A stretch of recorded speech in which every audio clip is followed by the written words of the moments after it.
Hello? Okay. Dude, I literally reset my mic before starting, but it was all for nothing, I guess.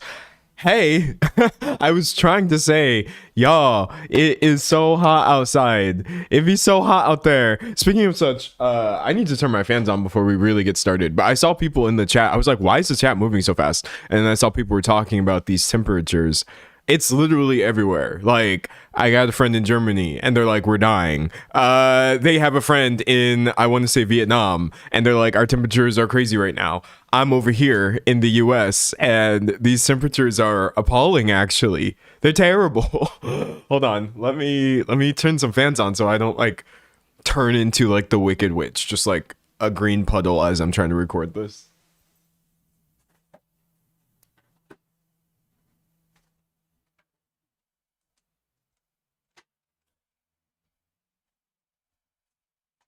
Okay. I feel better. Someone said happy Pride in Juneteenth. I know that's right. Someone said Netherlands, hot AF too. Bro, it's been a mess. Someone said the earth is on fire. In many ways, clearly, in many ways. Anyways, hello and welcome. If you're new to the stream, if this is your first time checking in, thank you so much for joining. Let me tell you how it's going to go. The first 30 minutes or so are exactly what you're getting right now, which is literally just a yap session. I just be talking about whatever, man. But then around the 30-minute mark, that's when we get into the topic of today's video. I'm actually happy to say I have multiple topics in today's video because no one of them is like super big or involved. And the main thing I'm going to be talking about, Howy and Anthony Fantano, I already covered in 2024. And I don't want to like rehash the parts of it that are already on this channel, so that's like a shorter one. And then we've got some stuff in there about let's not give it away, but there's just, I got a variety for you. It's one of them days for sure, but I think it's all pretty interesting stuff. I'm excited as far as one can be. Someone said perfect time to clean. Yes, this is a great time. I just think this is going to be a good one. Someone said I just finished the last VOD. Hey, thank you. What was the last thing we talked about? That was last week, so I'm struggling. It was oh my god. Millie Alcock. I said her name like 50 times in the video and it just exited my brain. Yeah, I liked that video. I stand by everything I said in that one. I don't care if y'all get mad. The same thing happened when I made a video about Rachel Zegler way back when, and I got like hella dislikes on that joint, and I'm just like, nah, I said what I said. That was a good one though. Someone said Supergirl, yeah. But yeah, in this one, I will say it's a lot less like wide-reaching than the Supergirl thing. This is more so just like a niche temporary internet spat that I have strong opinions on because I was there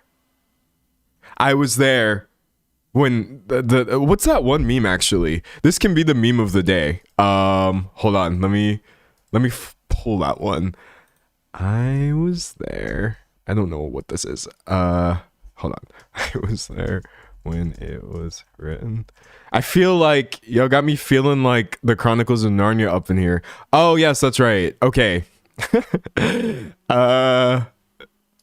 Do not cite the deep magic to me, which in this case, which would just be internet people. I was there when it was written, is how I feel specifically about this. Fantano slash Housey thing that's going on. Someone said they need to hop off Rachel, literally expeditiously. Even though, did y'all know that expeditiously does not mean quickly? I say that all the time. I'm like, that needs to happen expeditiously. And then I only recently found out that's high key not what that word means. I don't want the AI answer. Expeditiously. Oh no, I guess it does. I guess it does mean that. Okay, no, I'm wrong. In an expeditious manner, marked by acting with prompt efficiency. Okay, never mind. It does mean exactly what I thought it's meant this entire time. So, really, I should never doubt myself. I'm right about everything. I never should second guess anything I think or say. It's a sign from God, as always. Someone said, wait, seriously. No, I was literally just about to spread misinformation. Expeditiously does only have one definition, which just means you're moving quickly, basically, or with efficiency. So, yeah, it does mean that. Well, now I'm low-key like, what word was I confusing it with? Because I feel like there's... Someone said not the gaslighting. No, I'm gaslighting myself at this point. I literally feel like there's a word that sounds like this, but it means lucky. Does anybody have any idea what I'm talking about? Let's see if we can get an answer to this. Word that sounds like expeditious but means lucky. I don't want the AI to answer. Fortuitous? Expedient? Oh, it might be expedient. Hold on. Expedient meaning. I swear to God, that's what it is. No. That's also incorrect. Whatever, bro. I don't know English. This language sucks. It's not me. It's everything else. Someone said auspicious. Auspicious does sound like expeditious. Yeah, okay. Auspiciously and expeditiously. I gotta stop because it's getting boring. I'm hearing myself and I'm like, bro, move on. Move on. But no, never ever take my advice on grammar or the English language. It's the only one I know and I'm so bad at it. Someone said expedient also means fast. Yeah, no, I don't know what I'm talking about, bro. Reading chat. Someone said no AI. Yeah, no AI. Oh, that's one of the topics I have today. Look, I don't want to spoil this ahead of time. I'm going to give you my full thoughts on this once we get there later today. But I'm just telling you, this is the most rancid news. Google DeepMind and A24 partner to develop AI filmmaking tools. We got AI24 upon us in partnership with Google. So obviously I have thoughts about that. But we'll get there when we get there. Just a lot of trash today, unfortunately. Someone said the A24 thing is crazy. Dude, it's beyond crazy. I'm like, that is a choice. What a choice. Oh, nah. Someone said, I'm finally here for a live stream. Let's go. Yes, you are. I'm glad you're here. However much you can catch, don't sweat it. Everything lives online. You know, I feel like low key, I got to do a better job explaining to the video viewers that they can watch my live streams whenever. I feel like even though like it's there on the page, not everyone realizes that every single second of every single minute that I have spent streaming, which at this point has been hundreds and hundreds of hours this year. All of that is online, I believe, unless I'm mistaken. No, yeah, every single thing that I've streamed. I think sometimes every now and then my live streams get blocked. But when that's the case, I will usually just go back and trim out the offending segment. But yeah, no, I got to do like a PSA in my next video of like, oh guys, by the way, if you missed the streams, you can still watch them if you want to. It's so funny. Someone said I haven't missed a topic. No, you haven't. As you see, I'm starting a little later today, but we've still got hella things to cover. Someone said this is my therapy program. I've got 20 minutes. Reading chat. Someone says seeing it live just feels different. I agree. The energy is different. Like, I'm not a big VOD watcher unless it is something that I feel like I'm missing. Like, I really want that info. But like for the most part, I just love the feeling of a live stream, honestly. It's the best decision I've made in 2026 thus far, is just sticking to streaming for everything. It hasn't backfired yet. Don't say yet. Do not say yet. Someone said I literally listen to your 3 to 4 hour streams on my own time since I work during the day. Thank you. That's I feel like is the best benefit of them is you could literally just break it up, put it together, and if you don't got time for it, you could just watch the shortened version. Best of both worlds. Let's go. It's that live energy, baby. Someone said exactly. Someone said, "Do you not wear the hexagon glasses anymore?" I've worn these glasses exclusively this entire year because sadly, here I'll show you why I can't wear my hexagon glasses even though I love them. Give me a second.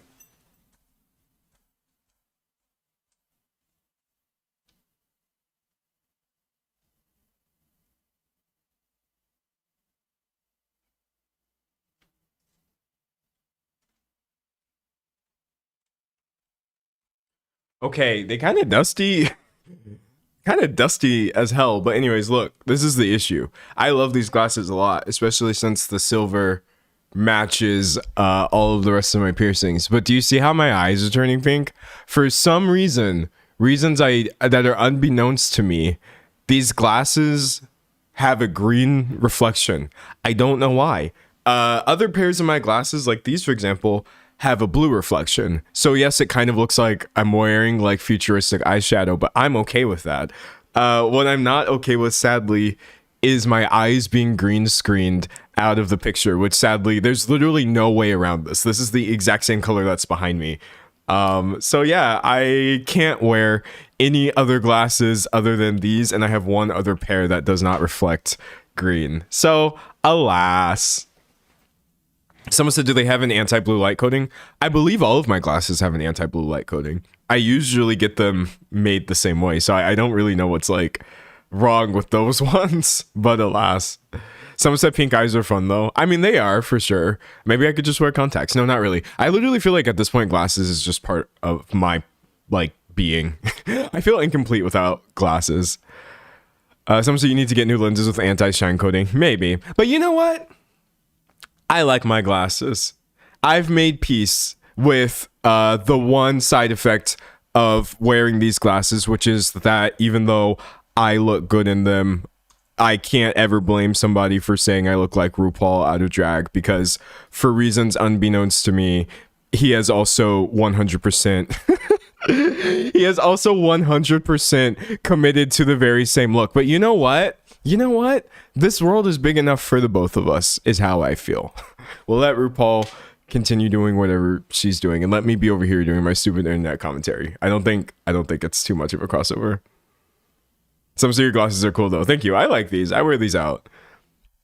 Anyways, someone said I wear similar glasses. I used to call them the Drew Carey glasses when I was a kid, because I didn't know the names of different glasses styles, which I still don't, which is kind of crazy. But like in my mind, it was always Drew Carey on TV with some glasses like this, and those were the ones that I always wanted. So I'm proud of myself for fulfilling my childhood dream of wearing Drew Carey glasses all the time. They never made those for like kids, or at least if they did, they weren't available to me. But yeah, let's go. Someone said Ru may be a bad person, but they ain't ugly. RuPaul is not ugly, no. I mean, does RuPaul do ugly things? Sure. It's unfortunate. That's the sad thing about like when people are iconic, but then low-key there's the things about them like the fracking and certain other statements RuPaul has made over the years that are actually just kind of exclusionary. And it's like, no, why can't you be all the way iconic? But I guess it just goes to prove you can't put people on a pedestal. But no, RuPaul's look is a good one. It's a great one. Someone said drag stream anyone? Okay, well, just first I would have to get good at makeup and creating clothes and crafts and live performance and being funny on demand, and then I would and hair, wigs, how to wear and apply them. And then I'd be happy to do a drag stream. Those little small barriers to entry, I could probably knock that out in a weekend. And yeah, let's do it. Someone said, did you ever consider cat eye glasses? I like the cat eye glasses. I feel like on me, they can feel a little costumey, which I know that's insane for me to say while dressed literally like this. But like, I think for me, cat eyeglasses are such a severe look on my face that I tend to save them for special occasions, typically. Someone said, were you not also an artist? You can figure it out. Drag, illustration, two sides of the same coin, clearly. Someone said most queens on Drag Race don't know half those things either. Well, I would try my best. That's all I know. Someone said, I used to fall asleep to Drew Carey's book that he read, and now I associate his voice with childhood. See the levels to this. I don't know. For me, it was, I don't know if it was because of his show that I knew him, or he totally hosted like The Price is Right or something like that. This is very much deja vu. It just popped back up into the atmosphere, and now it's being covered in now it's being covered in articles again, and I'm like, wow. Let's go, I guess, question mark. But yeah, I absolutely covered it, and you'll be happy to know none of my opinions have changed since the first time, so womp womp womp. Someone said the Drew Carey show, whose line is it anyway? Yes, that one too, and The Price is Right. That's right. Someone said, I do not know this man. Sorry to this man. If you've never heard of Drew Carey, that's fine. I feel like he was definitely like more famous before. Like maybe when I was, well, no, like before I was a kid. And then also when I was a kid, he was already kind of like older. I don't know how old Drew Carey is. Doesn't matter. Why is this turning into a Drew Carey stream? I don't know. This episode, whose line is it anyway, is my comfort show, though I love the Aisha Taylor version way more. Aisha Tyler, sorry, I can't read. I didn't know that there was multiple versions of that, but that sounds fun, actually. It really, really does. Big in the 90s and 2000s. Yes, exactly. And I'm very much a 2000s baby. Shout out all the 90s babies. I was born in the 90s, but 2000s kid all the way. All the way. Someone said, can anyone else not hear? I think everyone else can hear. Sorry to that one commenter in particular. Maybe refresh the page, check your audio settings. You're not hearing anything I'm saying right now, so can't really help. My bad. Someone said, I'm so used to watching saved live streams that I didn't realize I'm watching it live. Yes, you are live on camera. In fact, in less than 10 minutes, we're about to hop into the recording for today's video.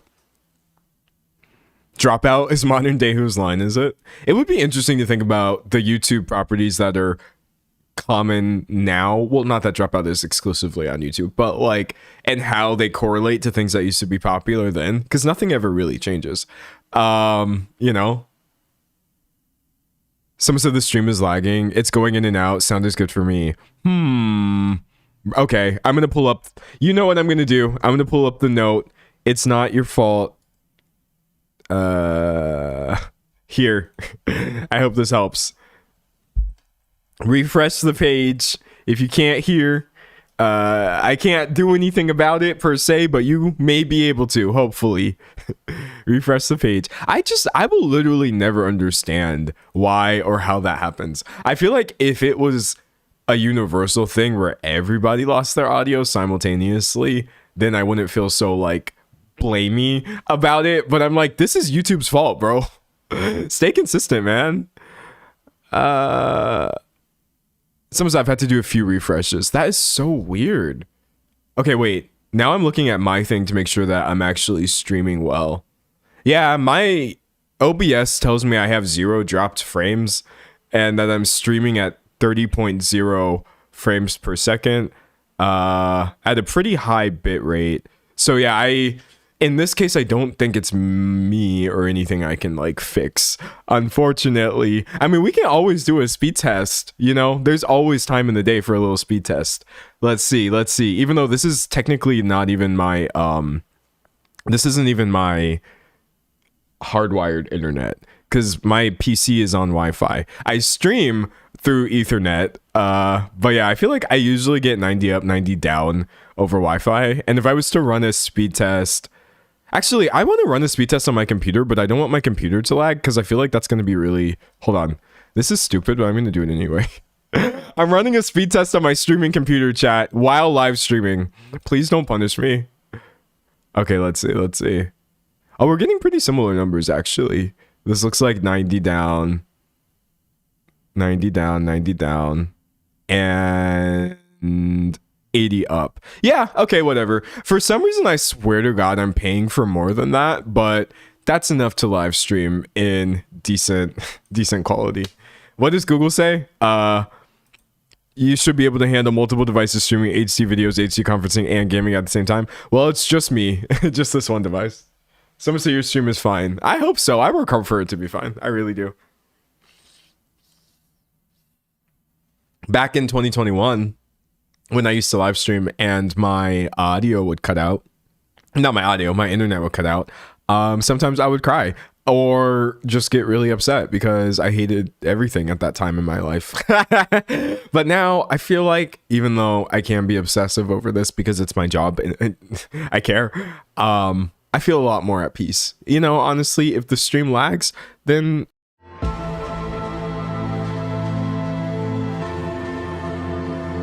JK, fake out, see what I did there? He's so funny.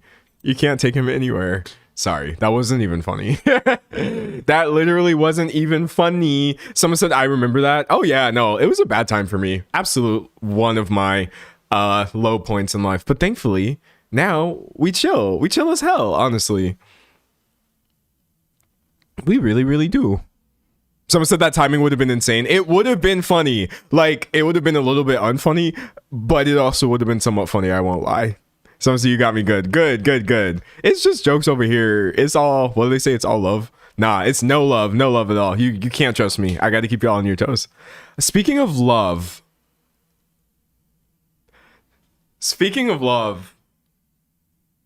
you can't get mad at me. It's been 26 minutes and I haven't said this phrase yet. Don't get mad. I waited 26 minutes. I was respectful. I was like, I'm not going to say it too soon because I know they're like, D'Angelo, you have to stop talking about this. Speaking of love, though, I am still watching Love Island happen. And now there's been another racism controversy introduced, maybe because one of the contestants on there, allegedly, there's like posts and stuff or Snapchat posts of her saying the N-word, and then simultaneously in like Love Island UK, one of the people there was removed for something that was a family emergency that people are also like just allegedly saying may have been some sort of slur as well. And I'm just like, what is it with the kinds of people who want to be on Love Island and racism? Not saying that that's the case in these exact two specific cases, but like, dog, I have no idea what's going on there. It's very interesting to me. But yeah, that's my little... Casa's going crazy right now, but those are my two little Love Island thoughts. That's all you get. I promise I'm literally just writing things down until I do a season retrospective. And I fear the length of that video. I feel like... I don't know how long it's going to be because I have a lot to say, but alas. Someone said get her out. Seriously, I still swear to God that part of me watching this... I mean, part of it is just because it's entertaining. I don't want to sound like I think I'm above reality television. I'm not. I'm very easily entertained. And having watched 18 episodes or whatever, I understand finally why people like the show.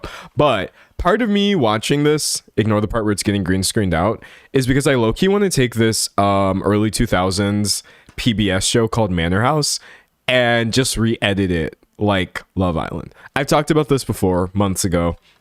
This is still one of my passion projects. Y'all don't understand. Manor House, which I have on DVD, is, and I've ripped it already. I have the files. I have the transcript. I just need to write my parts and think about how I want to recut the story.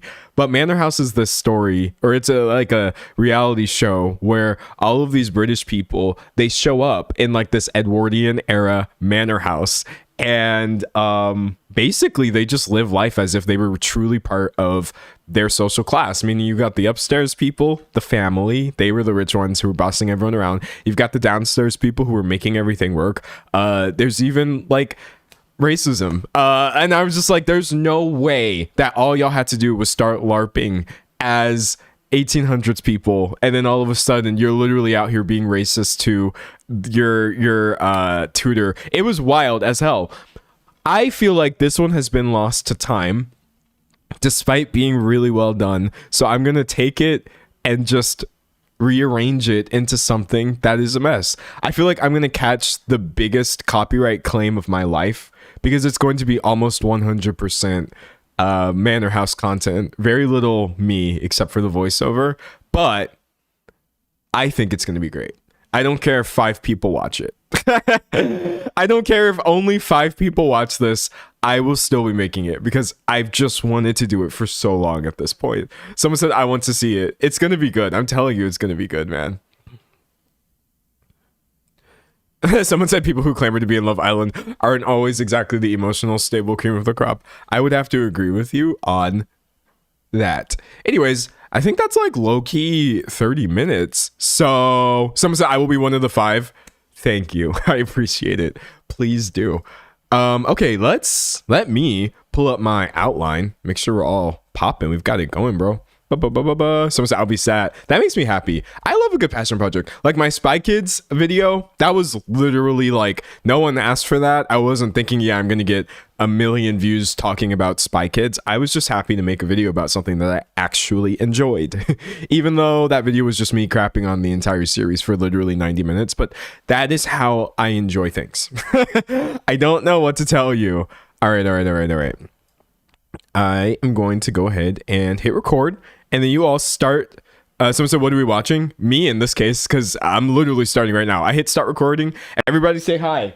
Give a Pride Month themed hi. Put the rainbows, the flags, whichever ones you want. I don't care. I do care. Put them all there.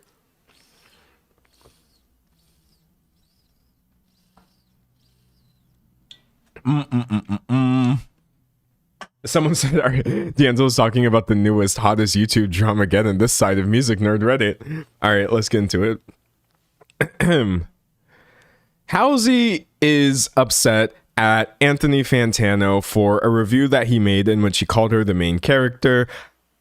Well, specifically said that she had main character syndrome, which I think is a little bit harsher. If this sounds kind of like reminiscent of something you heard in 2024, yes, this situation has burst back onto the limelight after Halsey basically eviscerated him over Twitter. So I want to talk about that a little bit. I also have a few other assorted topics. We have A24 making the worst decision possible involving Google and AI. And right after their success with the backrooms, we have a few other examples of celebrities kind of snapping over criticism from journalists. And then a couple of assorted things. Christina Ricci dragging Jimmy Fallon, T-Pain, DoorDash, and weirdness that occurred there. Overall, I think this is just a nice roundup of things that I have to tell someone, so I guess it's gonna be you. All right, let's go. That was fantastic. That's it. That's all I've got. No more highs. We're all Gucci. All right, I'll start off by asking this. Does anybody here, show of hands, does anybody here remember my Fantano video regarding the Halsey thing? I'm not gonna rehash any of that because frankly I think I did a great job covering that back in 2024. Someone said goated opener. Why, thank you. You know, we be practicing over here. We really do. Reading chat. Seaman said, what did T-Pain do to my dashers? T-Pain didn't do anything in this case, don't worry. Okay, I'm seeing right now people in chat saying yes, they remember it. This is one of my more interesting videos, but basically, singer-songwriter Halsey had released an album called The Great Impersonator that covered multiple things, but primarily her experience getting gravely sick, thinking that she was actually going to die. Thankfully, what's the word I'm looking for? Recovering, and then being able to channel that into a musical experience. Give me a second. Okay, hold on. I'm trying to pull the issue with it. Review.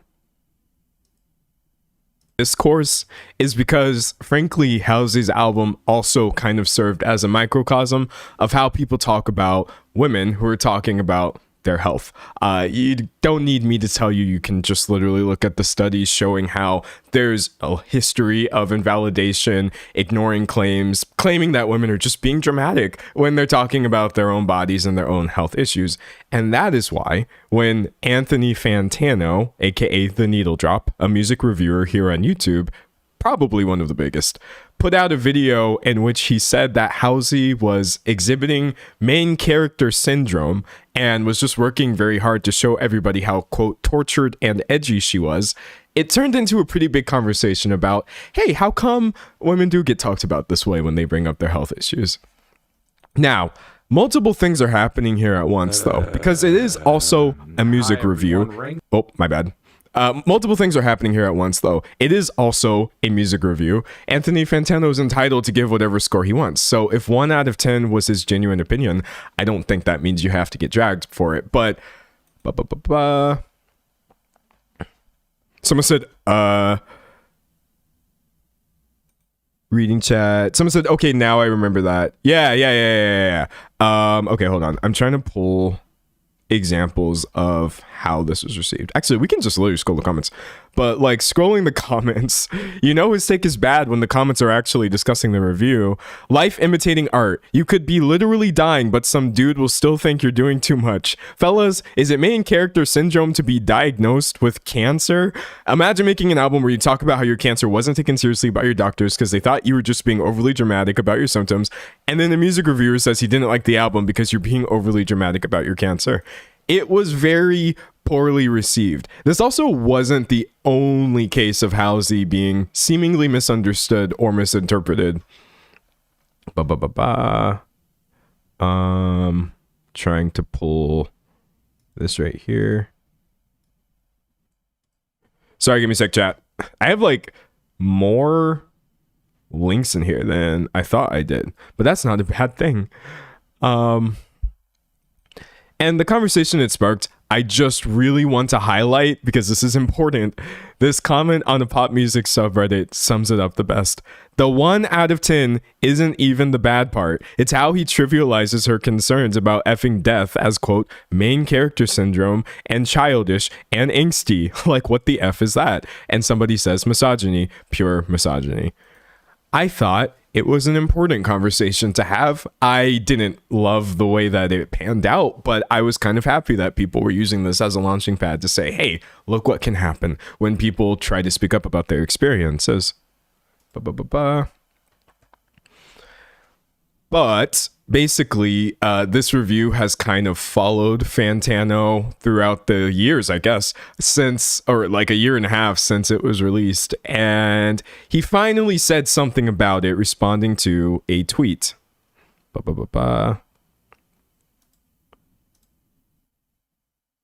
Someone said, just take the L, Fantano. Yeah. So, whereas everything I've said just now was old news, this is literally from, I think, the other day. Someone said, I didn't really agree with how Fantano approached some aspects of his Housey review, but I can't understand how there's still discourse about it all this time later. It's not like it's some great album. How are people still hung up over it? And Fantano says, well, if they're more into the review than the album, and then you have the like covering your face laughing emoji, which I think this is a fairly ridiculous assessment. Obviously, he is somewhat joking here, but regardless, there was one person who clearly didn't find his response funny, and that would be Housey herself. All right, let's see. So Housey, who uses she and they pronouns, hadn't actually really responded to like the meat and the potatoes of this discourse as it was happening. There was this other Pitchfork review that had sort of similar complaints about her, but give me a second, please.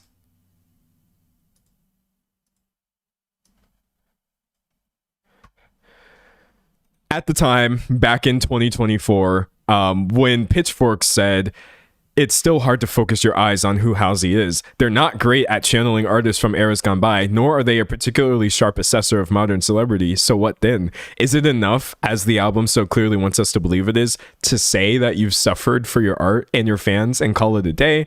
Which, again, I think you would have to be a little obtuse to not see why people found this to be dismissive. But Housey kind of just turned this into a joke at that time. Trying to pull her response, which I really thought was funny. She said, thank you, Pitchfork, for your kind words. I think it's so beautiful that everyone interprets things differently. And then just clipped out all of the parts where they said something nice about her. And I just thought that was funny at the time because it kind of highlights what people were basically doing with the album. But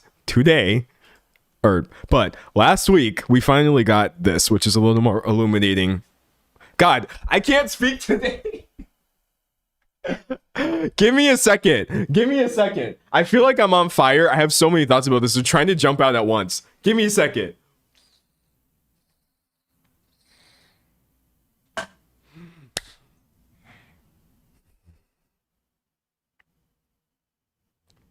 Affirmations. Affirmations. Nobody does this like you do. You've got this. You could be streaming right now to 2 people and this would still be the best stream on YouTube. You know exactly what you're doing and you're exactly where you should be. All right, take it from the top, baby.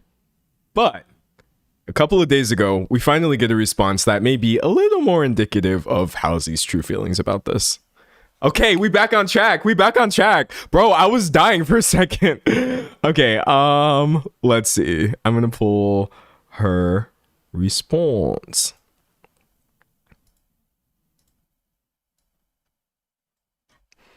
Someone said facts. Yeah, let's go. Let's go. Someone said give him 10. Not the Love Island reference. I'm certain my least memorable song will be remembered more fondly and for more time than anything you ever do with your life will be. Everything you say is more, quote, whiny and, quote, edgy than I was at any point on that album. But at least I had the excuse of going through chemo. Which, like, dang. And to this, Fantano responds saying, flattered to be on your radar, queen, hands up emoji. And I just, okay. But Halsey goes on to clarify a little bit. Pulling this right here. Someone said clock it. Yeah, no, she seemed mad, which is fine because I understand why. Who cares that he gave a bad review?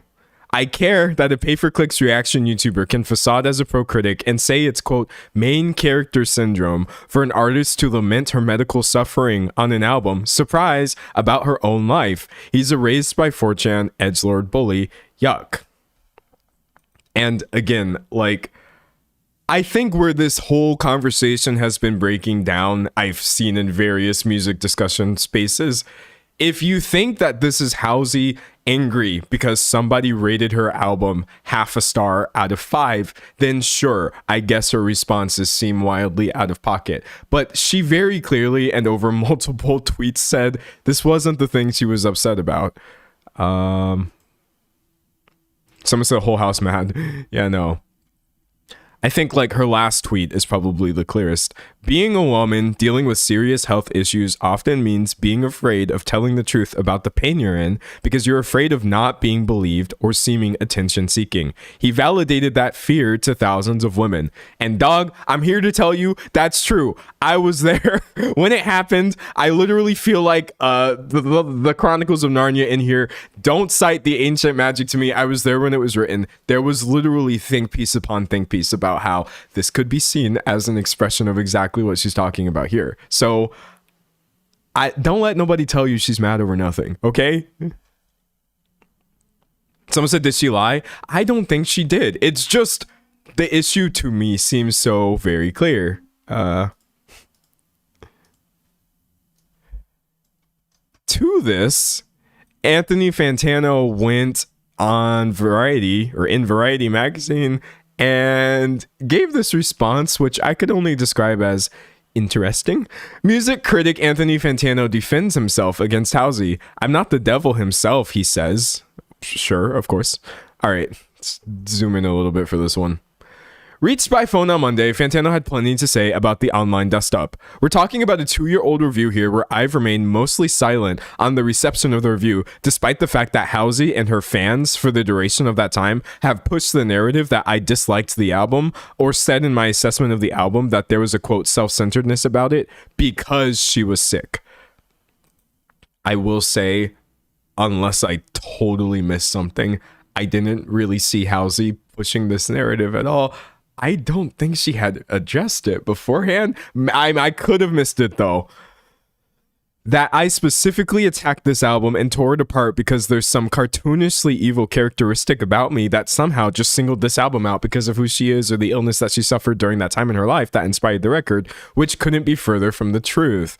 He was saying his assessment had less to do, or had nothing to do with the real pain and suffering Halsey had endured, but everything to do with how bad I feel her various takes on inspirations that she tries to pull from and impersonate are, and how weak the songwriting is. Which again, I would like to say, those are fine opinions to have. If you put on that album and you were like, wow, this joint isn't enjoyable to listen to and I don't think it was well done, you're allowed to do that even if someone who made it went through something deep. But I don't think that that kind of thing manifests in the exact language that was being used in the OG review, all of which seems to be absent from this response. He also wants everyone to know that despite what Halsey's fans may think of him, he's not the devil. You don't have to agree with me, he says, but one thing I can't stand and allow to happen is this performative act where people want to act like I'm Satan incarnate for not liking this album, which I'm not. I'm not the devil himself for not enjoying this album. That's just not what Halsey's doing, bro. That's not what she said in any of her tweets, nor what I said in my original video, nor what the majority of the things, the majority of the comments replying to him were saying in all of the threads, all of the discussions. It's almost like no surprise that you missed the point in the album when you then miss the point in all the criticism that came for you after the fact. On top of that, it has nothing to do with Halsey being a woman. There are countless women whose projects I've championed over the years. Oh, nah. Some of your best friends are women, huh? I have no problem with enjoying and supporting the work of women, especially women who address serious issues in their work. Fantano proceeded to describe how he's withstood waves of harassment from Aiden Ross's edgelord fandom for sticking up for Doechii in light of his misogynistic attacks on her, as well as Tory Lanez fans for standing up for Megan Thee Stallion after he shot her. You know, on God, that's a little bit red flaggy. I'm not gonna lie to you. I'm gonna say it as a man who is also trying to do this feminist thing to the best of his ability, just based off my belief that everybody deserves equal rights. It's a pretty bad look if somebody is saying, hey, this thing that you did is misogynist, and you immediately start bringing up, oh yeah, what about all these other times I did things for women? That really does put the rest of your work in a very off-putting light, even though I understand the point that you're driving at here, but I just don't think it's a good look, baby. That's my opinion. Just bro to bro. Can we do the call out here? Someone said plus 0 points for effort. Nah, bro. As far as Halsey's comment that Fantano was, quote, raised by 4chan edgelord bully culture, she may be referring to an article from 2017 about his since deleted YouTube account That Is The Plan, where he posted videos like Pepe the Frog triggers Hillary Clinton and, quote, I changed my gender 'cause Donald Trump. Fantano insists he's not a professional edgelord, but a leftist who supports Bernie Sanders and Zohran Mamdani and was calling Israel's attacks on Palestinians a genocide before even Bernie was. I don't think I'm singularly alone in having found some early 2010s internet edgy humor funny or in a satirical way reviewing some memes on the internet as a joke, he explains, adding, I've never said anything as edgy as an accidental 9/11 joke at Pitchfork's expense, which Halsey very notably did.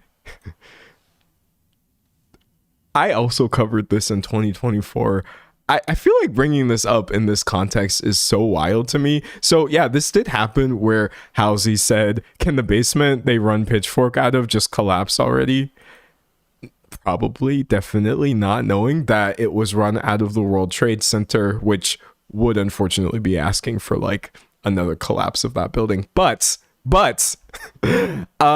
she literally apologized after the fact and said, holy crap, I did not know, and I was not trying to reference that, etc. So I feel like bringing it up here is confusing to me, but alas. Anyways, Variety says, in Halsey's defense, Fantano is an internet provocateur whose initial tweet that people were, quote, more into the review than the album appeared to set the musician off, and his reviews can come off as patronizing, but Fantano feels that Halsey is dead wrong when it comes to his own legacy. I don't have to prove my track record to Housey, he maintains. I have been the most relevant and impactful music critic of my and any generation for over 10 years now. You can't really debate that. There's no music critic bigger than me who's had more impact than me for as long as I have consistently. And if I die tomorrow, nobody's going to outdo that run.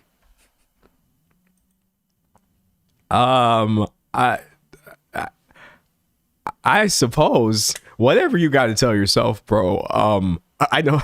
Sorry, hold on. I think I'm still really stuck. I'm really stuck on him bringing up the Trade Center tweet. Hold on. I'm going to pull this right here.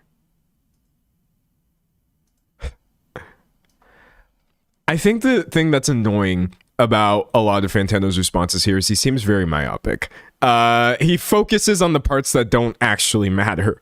Ooh, you're such a bully, he tweets, mocking Housey. Meanwhile, towers must crumble for me. Like, dog, the point wasn't that you were being a bully. I don't think that's really the main issue here. The point was the misogyny that many people felt like you were playing into, which I would agree with, I'm not gonna lie, especially at this point. So I feel like trying to reframe all of this as actually you're being attacked by somebody who also has been edgy accidentally in the past, while doing so in a half joking, half serious manner, to where I don't know if I'm supposed to take you seriously when you're saying you're like the greatest music reviewer of all time.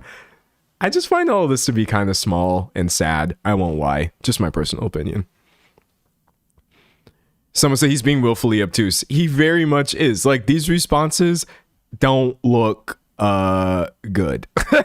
that's pretty much where I'm at with that. I don't know, man. Reading chat. Someone said intentionally misunderstanding people for your own benefit while available to all genders has a special weight when it comes from a man to a woman.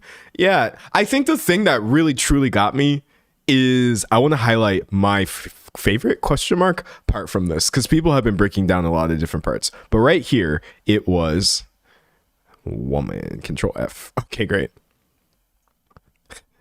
On top of that, it has nothing to do with Housey being a woman. I don't think that's a thing that you get to do as a man. I'm going to be quite honest with you. I don't want to compare things that aren't like related per se, but there's certain parts of my identity where if I'm like, hey, the thing that you did is playing into this thing that affects me, and you're like, well, it has nothing to do with that. It's not really you who gets to decide. It's more so the long-standing institutions of bigotry that you can take advantage of even when you're not doing so intentionally. So I think this flat out refusal to acknowledge that this could have played any part in it is just such a large oversight that really throws any supposed feminism into question. But that's just my opinion. That's just my opinion. I've certainly, like, not giving him an excuse here, I'm just saying this, but like, I've said and done things that I really truly believed had nothing to do with any sort of bigotry or whatever. And then when it was explained to me, I was like, oh, damn, he's stupid sometimes. Let me fix that. Let me fix that. But yeah, no, I do feel like if you write a review that is so bad, it inspires a wave of think pieces of people saying you're like the latest puzzle piece in a long line of medical misogyny. Maybe think about it a little bit, but alas, that's pretty much all I've got.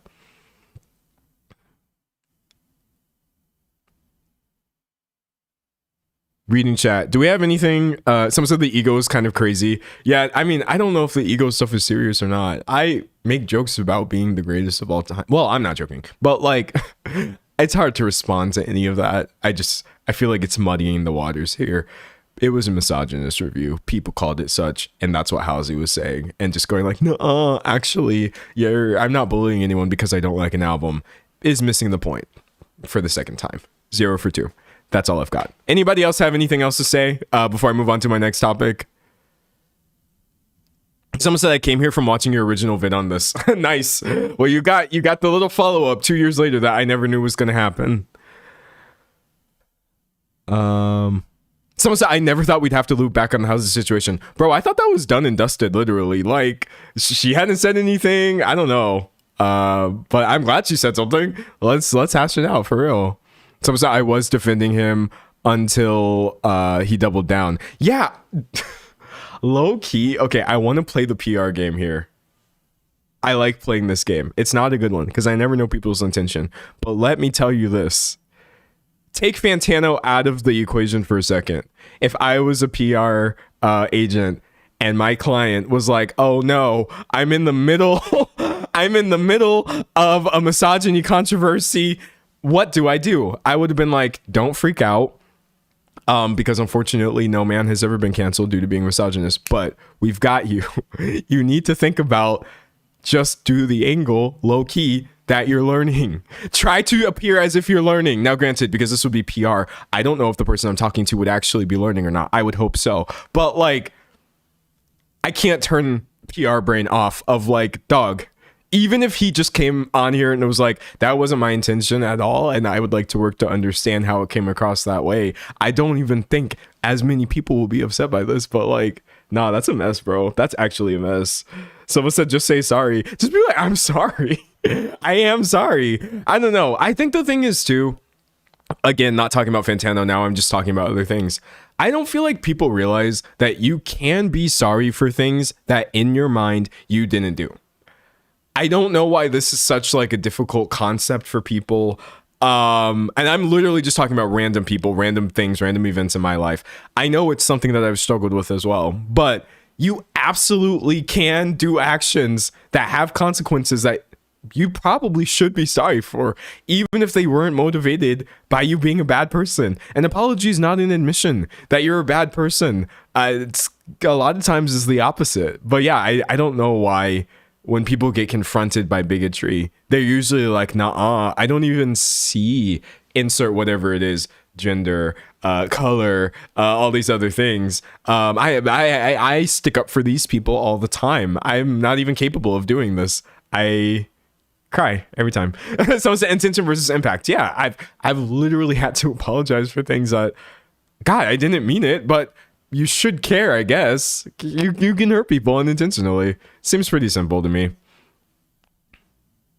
Someone said, apologies mean you're being accountable for outcome, not intent. Yeah, no, when people apologize to me, I'm not like, that was proof that you were a bad person. I'm like grateful to them for understanding where I was coming from. Anyways, someone said, did I get here in the middle of the main topic? I have multiple topics for you today, and I think I'm going to wrap this one here.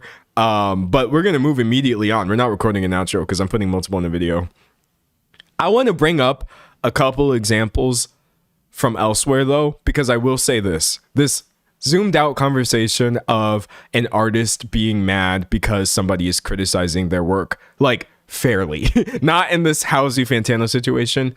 We are in a very weird space with that. Like, I don't know if anybody's seen this recent Paget Brewster thing that happened, or like with Hugh Laurie. For some reason, I have to admit, there are a bunch of celebrities right now who are just reading small tweets about themselves that aren't even harmful or that bad, and just absolutely like going off on the people who write them.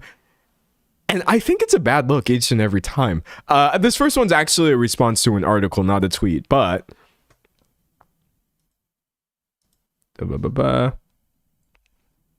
so Paget Brewster, who is an actress, definitely best known for being in Criminal Minds, though I've never watched that show. It has been on for a long time, so I guess they're doing something right, question mark. There was a Screen Rant article in which somebody was complaining about the new format of Criminal Minds. I guess apparently the show is different now after moving from one place to another. Let's see. Someone said ego scrolling. Yeah, very, very much that. Hold on. Right up. Trying to pull this Screen Rant thing. Now, it's not even like I'm the biggest fan of Screen Rant by any means. Like, the fact that y'all got me out here defending Screen Rant, I'm literally going to cry about this later, but... So in an article entitled Paramount Plus's Criminal Minds format change finally backfires, This journalist, Shaylin Scott, is basically saying, hey, they don't really think that this is the maximally efficient way of doing the show anymore. And you literally can look at the responses. This is not a hate article. That one of the comments right here says, fantastic article and so thoughtfully written. I also miss the OG Criminal Minds days when we got 20 plus episodes per season and multiple supporting storylines got time on screen. None of the comments are saying like, hey, this article sucks, you're just a hater, you're not being fair.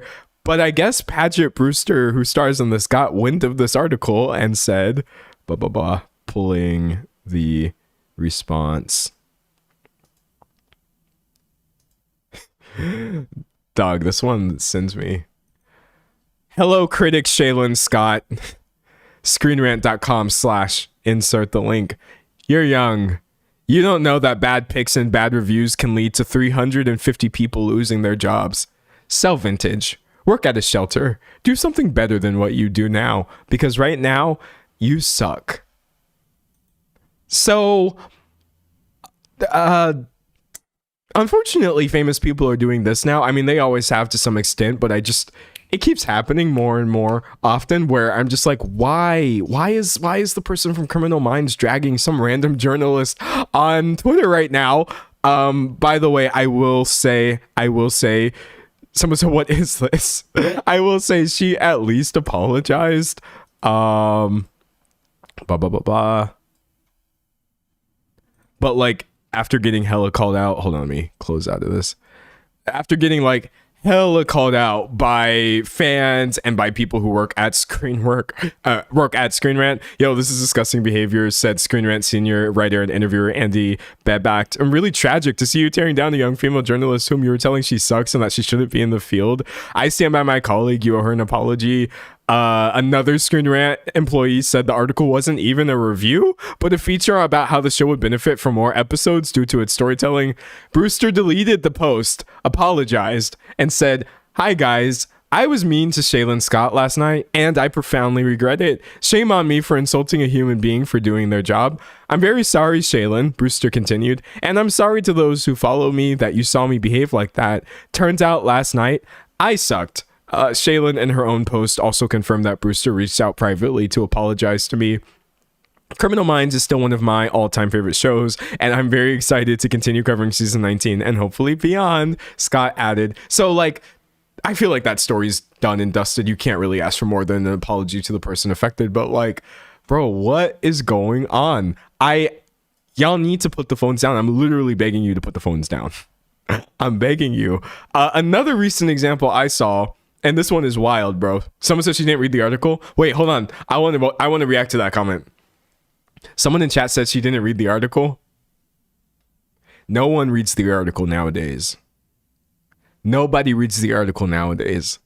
It has gotten to the point where I have so given up in the hopes of trying to get people to read articles that I don't even send them the articles anymore. I just send them a screenshot of the headline and then just tell them what I wanted them to see in it.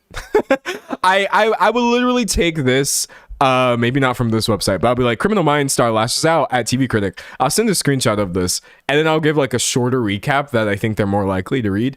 You will literally have thousands of comments and all this discourse about things that don't even happen in the article.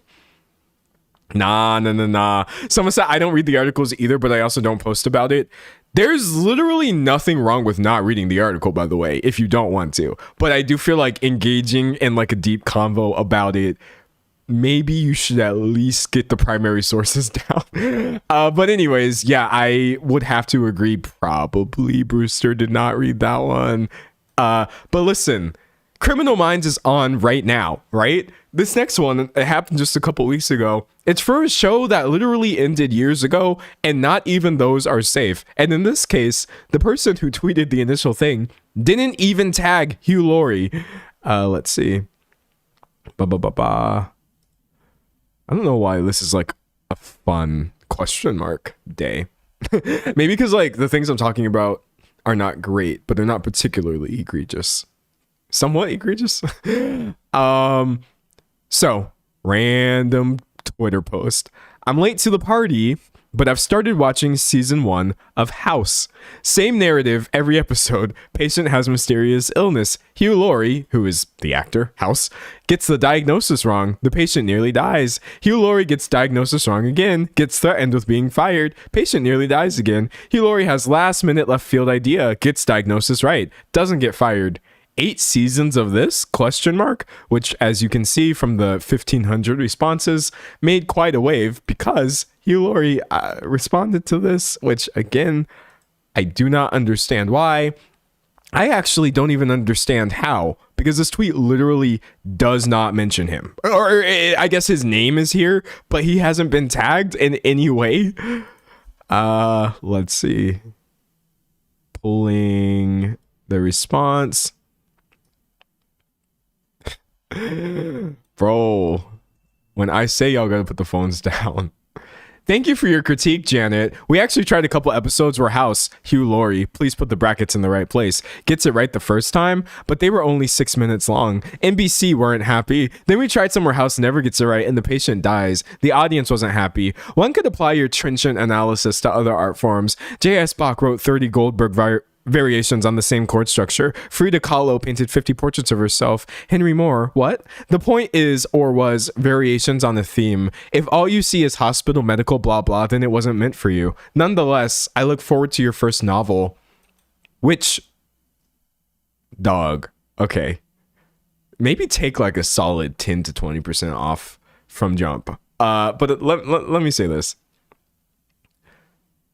I actually agree that watching a lot of old I agree that watching a lot of older shows, it's difficult. Shows that happened before the advent of binge watching, I'm not gonna lie, even when they were amazing and great, I haven't watched House, but I've heard it's a pretty decent show, they do feel repetitive as hell. I'm not actually saying that binge watching short series is better than like long running episodic television.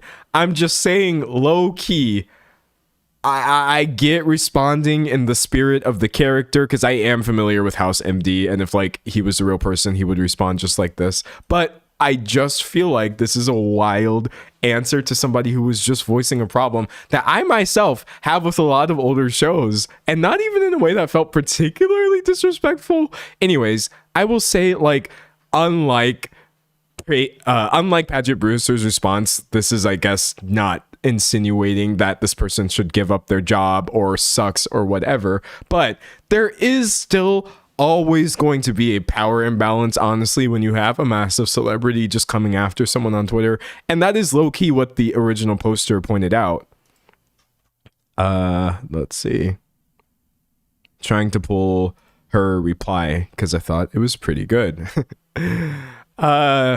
Janet Murray said, while it's all been rather fun, I do hope Hugh Laurie takes the time to read my unheard article. I'm sure he can stretch to a subscription, because while his witty riposte was genuinely amusing, one point I make in the piece is that it was shared with his 1.2 million followers on X.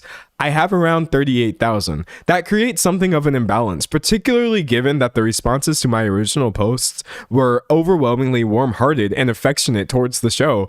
The result has been some fairly horrific trolling. It turns out that House fans are even... Oh, whoa, what the... Wait! Wait! Y'all got me out here. Y'all got me out here defending a transphobe. Oh, hold on. We're gonna have to pull the world's largest multiple things are true in a second here. Hold on. I'm not taking this segment out of the video because my point remains, and I will make this point for a transphobe the same way I would make it for anybody else. But hold on. Let's go ahead and read this because this is really fun. It turns out that House fans are even more abusive than trans activists, and that's saying something. Oh, okay. So all of this was just me sitting here defending a transphobe. That's fantastic. I'm going to put on my thinking cap for a second, and as difficult as it is for me, say all of my points remain. I'm still proud to use this as an example of the recent trend of celebrities having this massive backlash or causing these massive backlashes against smaller people on the internet. On the other hand, I will say transphobes can definitely kick rocks in flip-flops, but Lord almighty, why can you not go anywhere without randomly encountering garbage like this? And during Pride Month, no less. Come on, Janet. Now, that being said, I know some of y'all might struggle with this a little bit.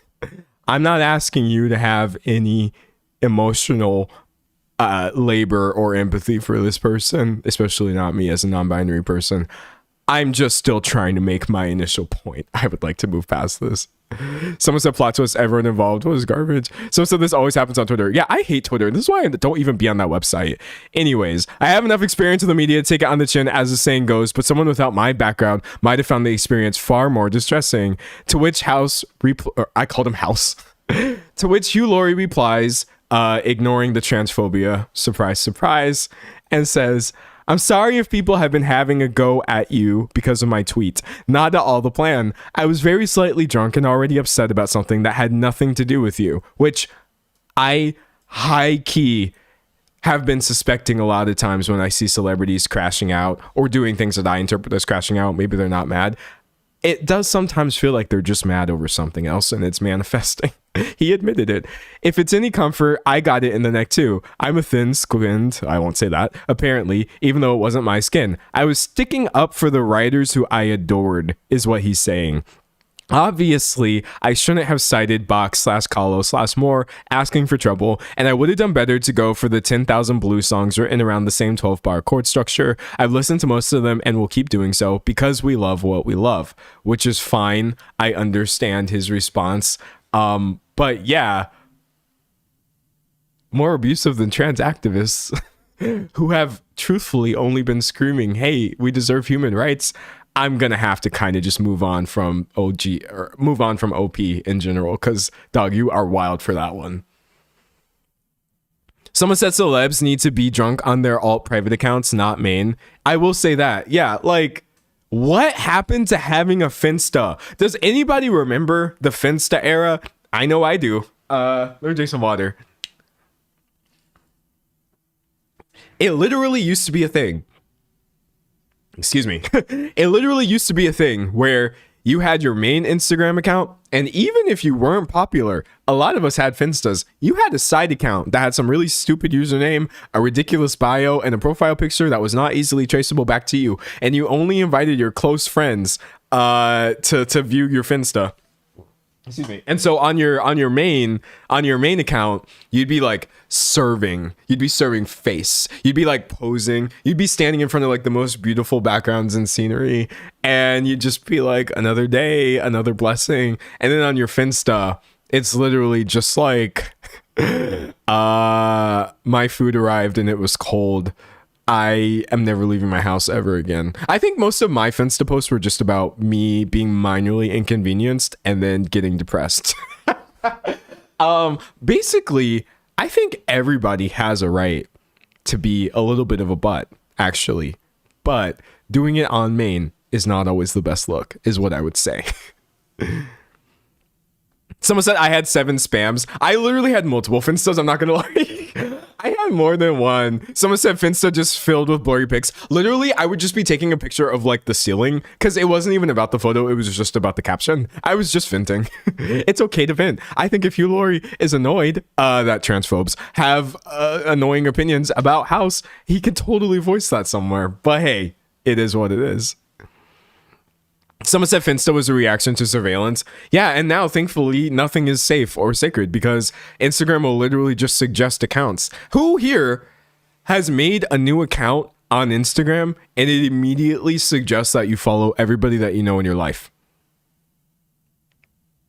I have literally used... I have created an Instagram account, not used my email address that's associated with my current one, not used like my current phone number. It doesn't have access to my contacts. And after I make the account and I put some sort of username that has nothing to do with me, Instagram will be like, you should follow all of these people. And then it's my family members. It's friends from college that I haven't spoken to in years. It's people who live around me that I don't even really know. Dog, There's no escape. There's no escape from the surveillance, which would be a really good segue into a bit of an AI discussion. Tech in general, just getting really weird. Did y'all see that thing, low key, that Google's trying to do? Someone says Meta is stalking to a crazy degree. Yeah, it's all of them right now. Hold on. This is about A24, Google, and their new AI partnership. But I know that sounds really depressing. And if you don't know what that means, I'm going to break it down. First thing you need to know, Google has been going absolutely crazy with the AI, like all big tech companies. Trying to pull this right here. I've talked about this briefly on stream before, but like their new angle with their whole Magic Q AI that they're putting in the new Pixel phones, they want to know things before you know them. They want to think before you have the opportunity to think for yourself. And if that sounds like I'm exaggerating, help before you know you need it. Magic Q is built to give you relevant, well-timed help that fits the way you use your phone. Your Pixel uses AI to make connections between info from your apps, emails, screenshots, and more, showing you what's useful before you even think of hunting it for yourself. Oh, you on the phone with somebody and they ask you for some info. You don't have to go look for it. AI is going to be like, I know where that is because I was reading your emails the other day here, and it'll send it to you, which I think we're moving in the wrong direction. Y'all really want Terminator to be a documentary, and I fear the vibes are just off. Someone said this is so depressing. Very much so. But that's why I was kind of surprised, negative, when it was revealed that A24, who I actually kind of like, is collaborating with them. Now, if you're not familiar with A24, Wikipedia says they're an independent film production and distribution company based in New York. They have produced or distributed some bangers, honestly. You see, they have Kane Parsons of Backrooms directorial fame right here because he directed their highest grossing film. It's not just Backrooms, though. They have some good stuff on here. I mean, they have distributed a lot of films. But if I remember correctly, y'all got Everything Everywhere All at Once is such a good one. Marty Supreme, which I never watched, but hey, that's a big one that's under there. The drama recently.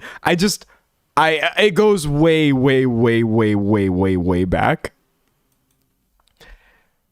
A24's reputation, I can just tell you this as an A24 fan or former, is that of being sort of artsy. I won't lie. They do attract a very, I don't know how to describe this without sounding pretentious crowd. I promise it's just because I think the movies are pretty, not because I think they're better than other movies. So I feel like A24 enthusiasts are the last people who would ever want to read this headline. Pulling this right here.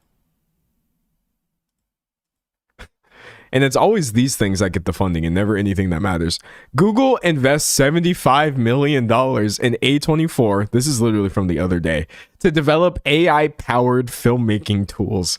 Yay! A24 and Google have struck an AI research partnership that will see the independent studio work with Google's DeepMind unit to develop new AI-powered technologies for filmmakers. And I looked into it just being delusional and being like, no, this can't be true. Maybe they mean something else. But they were literally saying, if you remember my video about AI in Hollywood and Martin Scorsese and his weird like storyboard AI tools that generatively mash together other people's stuff to make storyboard images for you, that's kind of part of what they're talking about here, among other quote unquote tools. So that's not good. That's not good. Someone said miss me with the AI slot from A24. Well, I don't understand from a marketing perspective, why would they make it so easy to refer to them as AI24? I feel like they literally shot themselves in the foot. All they have to do is put out a trailer for something. I can already foresee the comments be like, oh, not more AI24 slop. But yeah, this screws over so many people, though, because many of the people making A24 movies are different. They're not actually like working for A24. So you're now associating AI with a bunch of people's real work. And I could see things getting boycotted that aren't even using AI. I don't know. It just really sucks, man. Someone says, say psych right now. This better be about anything except for generative AI. Why can't it just be an identification or actually any real tool? Yeah, no, this is This is a mess, man. It really is. I'm sorry. I got stun locked for a second. Someone said, way to alienate a huge portion of their supporters. Well, they've certainly alienated this one. That's all I'll say about that. Actually, I'm calling this little segment of the video my AI corner, because I realized at one point that I had a lot of different videos about AI, and I was like, I don't want to be like an AI updates channel, but I've been collecting a few. I have some good news for you. I bet you're not expecting this. I can promise you're not expecting this. Y'all ever heard of Pal World? It's like a Pokemon-like game where, you know, you do the Pokemon thing. I guess they have guns, so that's that as well. But, like, it's not affiliated with Nintendo. It's a different studio. They actually recently came forward and were finally honest, and they were just like, no, we think all of the game studios that are embracing AI right now are being weird and cringe, and we're not going to do it. It was nice to see a stance like that said very recently. Let me pull it. Bucks the trend. I have a lot of links open. Things are starting to slow down. I'm getting scared. Okay, we're gonna go one step at a time. Palworld Studio says, quote, gamers don't want AI in their games. It feels like everyone who's super gung-ho about using AI isn't from the industry. So Buckley of the studio said, specifically in regard to AI generated artwork and assets, we have a lot of artists in-house. They like doing stuff themselves. There's no reason to get rid of them for the sake of an AI doing it. It just seems pointless. He added that it hardly seems worth triggering the backlash on social media. So next time you're out somewhere criticizing AI and somebody tries to tell you nobody cares, yes, these people care. They do hear you complaining. You're doing a good thing by doing it.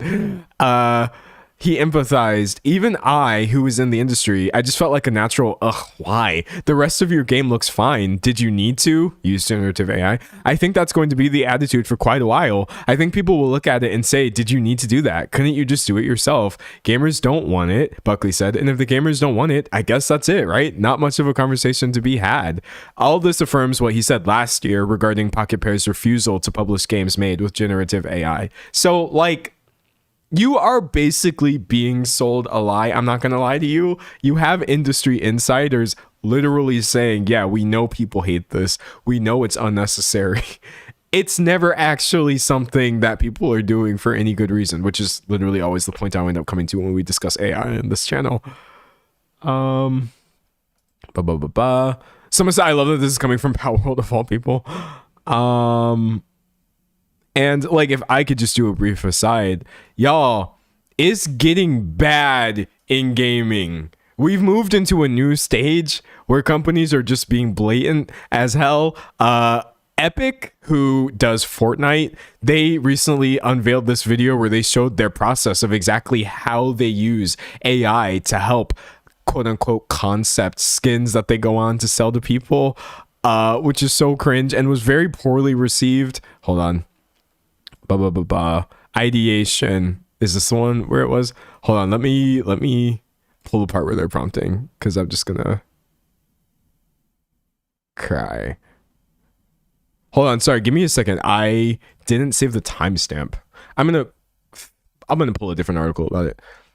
Epic Fortnite AI skins. Okay, great. Let's go, buddy. News. Here we go. IGN, shout that out. Somebody else did the work for me. That's what I like to see. Fortnite maker confirms how it uses generative AI to help create concept art and designs for new skins. Quote, evolving tools like Nano Banana and GPT image, which is fantastic. Let's see, it says right here. While the video makes clear that AI isn't used for designing characters from the ground up, it makes it clear that it is a part of the workflow, and opens up the possibility that mistakes could still get missed within subsequent human checks. When designing concept art for in-game locations, it's a similar process. They're drawn by hand in Photoshop, recreated in 3D, in Blender. Images from here are then adapted within Photoshop using AI prompts to explore alternative takes, such as day or night versions of the same scene, or to add destruction from a meteor strike. And it's like, I get it, but as somebody who unfortunately uses Adobe tools, I will tell you, like, these things are not as ethical as they sound. Every single thing I try to do in Photoshop nowadays, it asks me to run through some sort of generative AI prompt. All of my thumbnails that I make for all of my videos, which I have never and will never run through AI, Photoshop is constantly trying to get me to enhance things. And I just because we can doesn't mean we should. Someone said, I'm going to enjoy all the games that came before this AI wave. Yeah, but it's not just Epic with Fortnite. Capcom recently came forward. Capcom makes a bunch of bangers, but they're like, we are seeing a certain degree of effectiveness from the use of generative AI, says Eurogamer. Capcom clarifies its stance on using the controversial tech. At present, we are actively incorporating it into each stage of the development process and making concrete advancements to fully implement it for some parts of the development. And I just feel like it's not a good thing to do. Let me tell you why. It's weird how often this game comes up on my streams, but anyways, Expedition 33, Claire Obscure, is a game that got a lot of critical acclaim. Understandably, I've talked about it before. I do think it's a pretty good one, but they did something similar in which assets that were generated with AI were used as placeholders within the game. And then, unfortunately, I believe one of those assets made it to the actual released version of the game, and you get a tweet where someone's like, hey, this newspaper kind of looks AI generated. So even if you are a company that doesn't really want to step over any artist's toes or whatever, it can just be hard to manage something on the scale of a video game and make sure you're publishing things that don't have generative AI. Someone said each stage is so wild. It's so unnecessary. I'm not in games. I don't want to sound like an idiot talking about something I don't know, but does it make me stupid to say we had video games for 40 or 50 years before generative AI, and therefore, no matter what you're using it for, it feels unnecessary?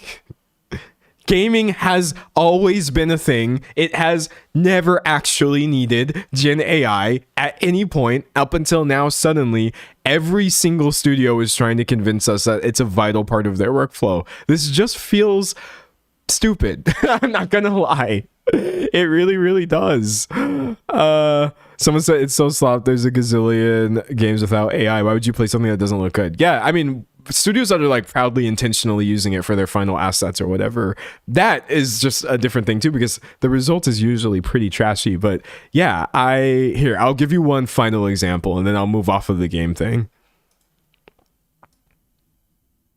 Someone said they're cutting out the workers. It's literally always about that, even if they say it's not. So Larian Studios, I've mentioned them before on stream, but I'm going to put this in the video because we hear they make really beloved games. Divinity, is that them? Actually, I've played Divinity quite a bit. I think maybe the second one. But they had to come forward and clarify their stance on AI in the statement that sounds very anti-AI, but is actually a complete misunderstanding of it. Holy F, guys, we are not, quote, pushing hard for or replacing concept artists with AI. We have a team of 72 artists, of which 23 are concept artists, and we are hiring more. The art they create is original. I'm very proud of what they do. I was asked explicitly about concept art and our use of generative AI. I answered that we, quote, use it to explore things. I didn't say we use it to develop concept art. The artists do that, and they are indeed world-class artists. We use AI tools to explore references, just like we use Google and art books. Now, come on now. We know that art books have what is called attribution, meaning it's going to tell you who illustrated what. We know that Google, even though it's currently filled with AI slop, if you try hard enough, you can find the original author, creator of any image that you're looking at. AI tools cannot do that. Excuse me. At the very early ideation stages, we use it as a rough outline for composition. Oh, that's so bad. which we replace with original concept art. There's no comparison. I talked about how we use machine learning here. If you'd like to know more, we've hired creatives for their talent, not for their ability to do what the machine suggests, but they can experiment with these tools to make their lives easier, he says. Sure, buddy. But at the end of the day, I can't make this any clearer, because this is the part where I seem to diverge with all of the Gen AI bros. If you hand me a plagiarism machine and you say, here, press the button on the plagiarism machine and it will plagiarize something for you, and then you incorporate that into any part of your creative process. Yes, I said any. You're plagiarizing. That's it. That's my opinion. I'm not going to change it no matter how many game studios, how many Hollywood execs, how many people who are writing or not writing come out and say the same thing over and over and over. If you are unwilling to attribute the original things that are inspiring what you're doing, you're plagiarizing. And if you cannot do that because you be hitting the plagiarism button on the plagiarism machine, well, then you a plagiarist. I don't know what to tell you. And that's probably why people on this tweet were not having it. If you're using AI to generate ideas to explore, that's using AI in your game. This is a duplicitous spin to say otherwise. The entire history of the creative industry happened just fine without it. There's no need to shoot your games in the foot by using it now. Of course, you have Asmongold here excusing it. AI informing the development of games and media is the future. No amount of downvotes, likes, or social media posts is going to change that. The only reason AI is seen negatively online is that artists and media have manufactured false consensus that it's bad to protect their jobs, which yeah, I guess all that stuff about attribution and also the environment and data centers was like a psyop to get you to think that it's bad. That way evil artists can protect their widely known to be well-paying jobs. Sure, Asmongold. Moving on from that. I'm gonna close all these tabs because I have a lot open right now. Someone said Asmongold just wants the women in game development to lose their jobs. Yeah, no, I'm not even gonna get into a discussion about that individual. Moving on towards, or to pull this back into the film world, I guess my quote unquote update is like nothing has gotten better. Tom Hanks recently, I'm glad this is not a depressing story about Tom Hanks. Tom Hanks recently was talking about how he was in Toy Story 5 and how Disney could totally do Toy Story 6. And who knows, they may even try to replace him with AI, which he finds to be a scary thought. Let's see right here. He pretty much seemed to be against the idea of unnecessarily making yet another sequel to Toy Story, and said, it's a huge corporate business, without a doubt. I'm not going to discount that. But unless it's good, new, and fresh, there's no reason to do a sequel at all.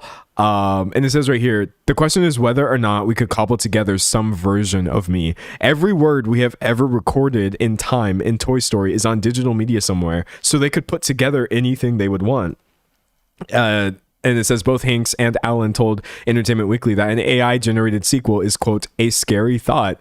I just feel like this really, really sucks for anybody who is in the industry and not a proponent of AI, where you have the people at the top lying and trying to make it sound like everybody is okay with it. I mean, Tom Hanks is also a person at the top, but at the end of the day, Toy Story is Disney's movie, not his. Like, I don't know, man. It's rough. Someone said Disney's gonna flog Toy Story forever for money. Yeah, we gonna get Toy Story 6, 7, 8. Oh nope, I said 6, 7. Let's move on. Someone said, I lived through the Metallica versus Napster era and the creation of DMCA. I'm baffled by how AI isn't instantly shut down for pirating art, music, and everything written. Truthfully, because there's money to be made by people who are working very hard to make sure that nothing bad is ever going to happen to AI. And if you want to see how things like this are bad for art, look no further than the Sam Altman movie that was supposed to be made. But all of these studios who are cashing in are afraid of it. Pulling.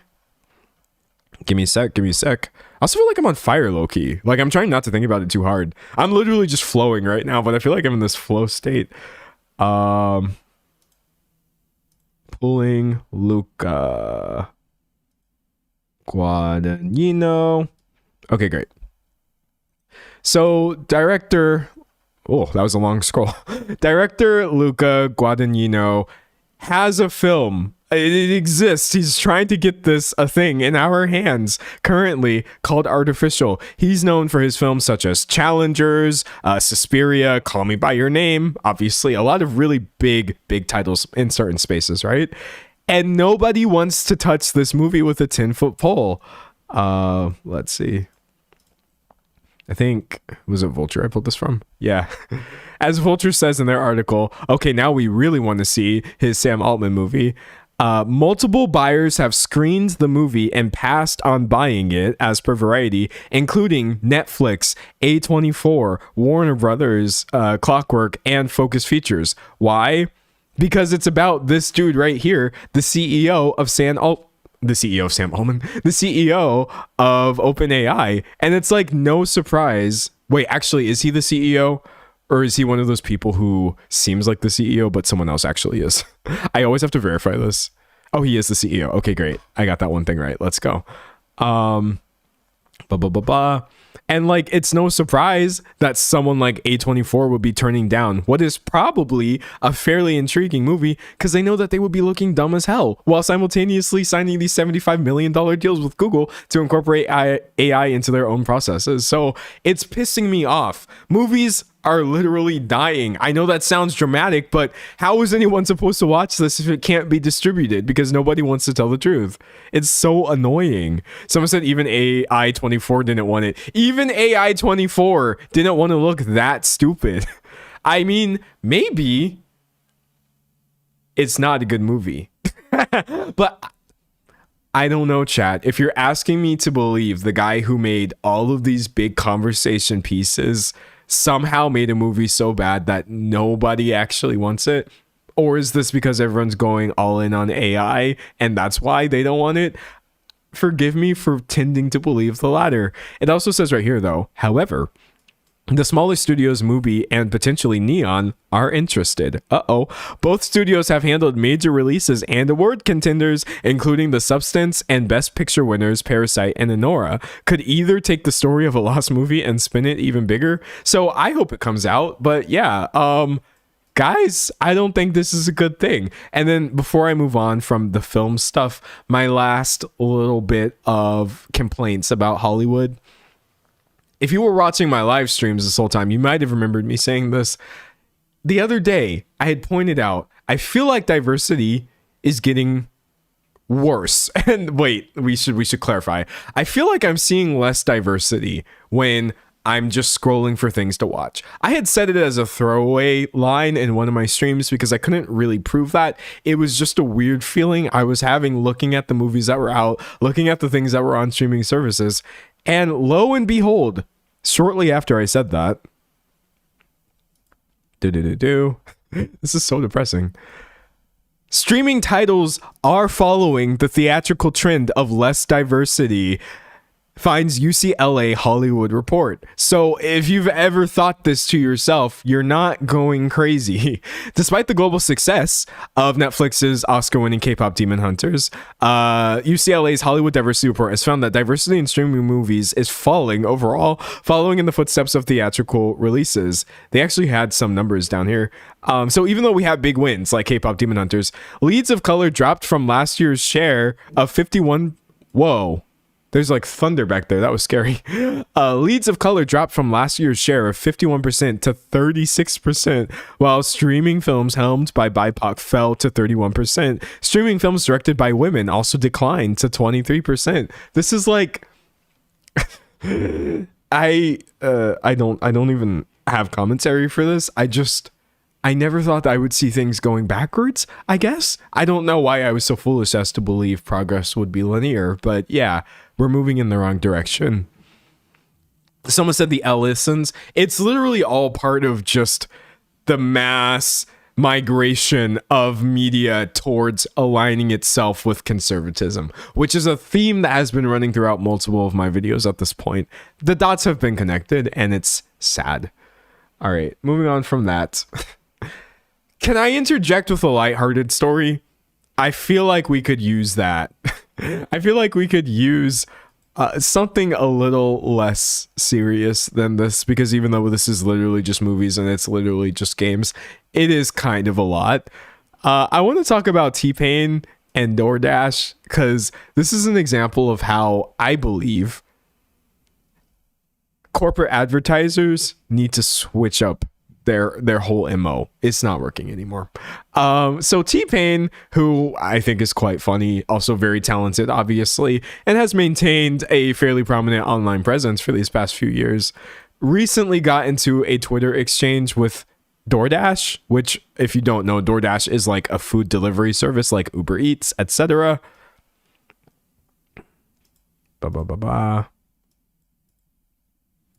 So obviously the World Cup is happening right now, huge news, and I guess DoorDash thought they were going to get in on this by like live tweeting things that were happening during the game. I'm going to pull this right here. And so you can find across multiple subreddits, T-Pain was mistakenly tagged 4 times by DoorDash tweeting about New Zealand footballer Tim Payne, who I guess would also be a T-Pain, during the New Zealand versus Egypt World Cup match. So DoorDash says, at T-Pain, you gave everything out there tonight. We saw it. And T-Pain's like, I literally don't play soccer. He says, are y'all okay? At DoorDash, stop tagging me in these soccer posts. DoorDash tweets again, at New Zealand football, still plenty of time. Small tactical suggestion. Give the ball to at T-Pain. And T-Pain's like, who do you think you're tagging? And then the last one, that's just all of them. The last one people collected was, this is when the true goats show up. At T-Pain, the game is in your hands. Let's go. At New Zealand football. And T-Pain was like, the intern is going to crap their pants when they realize, crying, laughing emoji. But even on Reddit, I moved this tab to the wrong window. Hold on, chat. I'm going to pull it back. Using a computer continues to be the most difficult part of streaming. Something I've been doing since I was 4 years old, which I'm still bad at for reasons unbeknownst to me. Okay, hold on. That was my outline. Surprise, surprise. Okay, there we go. Even in the replies for this exchange on Reddit, people were like, quote unquote, mistakenly, this is an ad. This is a marketing strategy. Mistakenly? Yeah, sure thing, buddy. Definitely not an intentional marketing ploy. Cue T-Pain DoorDash commercial in 3, 2, 1. Nothing kills a good community joke faster than corporate entities trying to pretend they're just one of us. This person says, at what point did they realize and just decide to double down and commit to the bit? Well, this is a headline that's going to shock absolutely none of you, I believe. But as per The Verge, pulling that. This is so stupid. Those DoorDash and T-Pain World Cup tweets were a quote partnership. This is literally just a brand campaign. It's an ad. I know how ad campaigns work. I do these all the time. Over the weekend, the DoorDash X account posted repeatedly, blah, blah, blah. I, says The Verge, asked DoorDash if this was a coordinated effort and whether T-Pain was paid for his posts. Head of social Zaria Parvez said in an email that the company noticed Payne, the football player, was a fan favorite and happened to share an identical name, quote, so in partnership with T-Pain, that means yes, T-Pain was paid for this. We executed a fun campaign to connect fans from around the world and remind people that DoorDash has whatever they need throughout the World Cup. So I'm just like, dog, stuff like this makes my job so annoying, because I'm out here literally just trying to engage and discourse, talk about things that people are talking about. But frankly, even though you've got them admitting it here, a lot of celebrity engagement online is actually just, if not paid partnerships, very intentional acts of marketing. Things that are misleading, things that are designed to seem bigger than they are. I've created entire outlines for stories that I was going to talk about, cover on this channel, and then wound up not doing it because at the end of the day, I just felt like I was being marketed to and I was falling for it. And I guess just seeing someone finally admit it, it's just so cringe. I don't hate T-Pain for this. He's not Satan. Obviously, he's just an influencer. But last time I checked, you did have to disclose this stuff, though. Last time I checked, even if T-Pain is not saying today's tweet is sponsored by DoorDash, you absolutely should be hashtagging #ad #DoorDash partner. So I don't know what's going on here from like an FTC perspective. I guess I'll just try not to think about it too hard. But yeah. And I'm a big ad disclosure fan. I love disclosing the hell out of my ads. If I'm getting paid, I want you to know. All the views that I'm getting, they're working. People want to sell things. But no, like this particular brand of online interaction and engagement is sadly becoming more and more common. And I'm over it. That's what I have to say about that. But you know, because that was kind of anticlimactic, I will leave you with one final celebrity spat that I can promise you I would literally bet money was not staged in any way. I actually thought this one was kind of amazing. All right, this is my last story for the day. Let's go. It's been a while since I've done one where I've covered like multiple things. I tried to like draw a thread through it. I feel like when I edit it, it's gonna feel like cohesive, but I've been enjoying myself.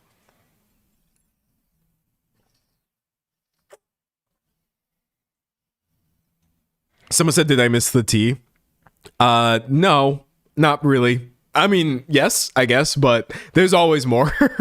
Moral of the story. All right, so for my last story,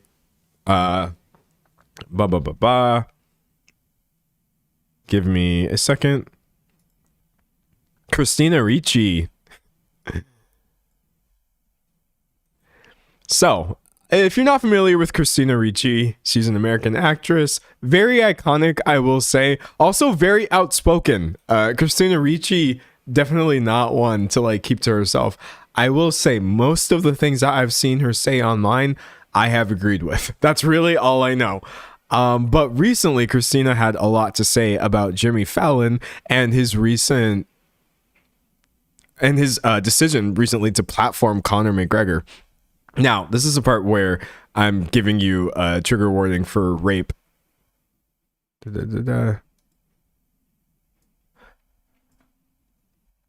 me a second. I'm not going to go into any details. I'm just...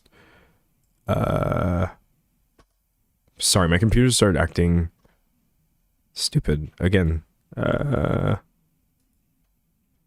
I knew this was going to happen. Sorry, hold on, chat. Give me a second.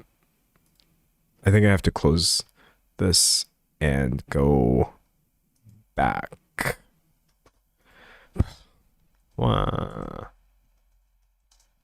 Okay. Sorry. I promise I'm working. Okay, great.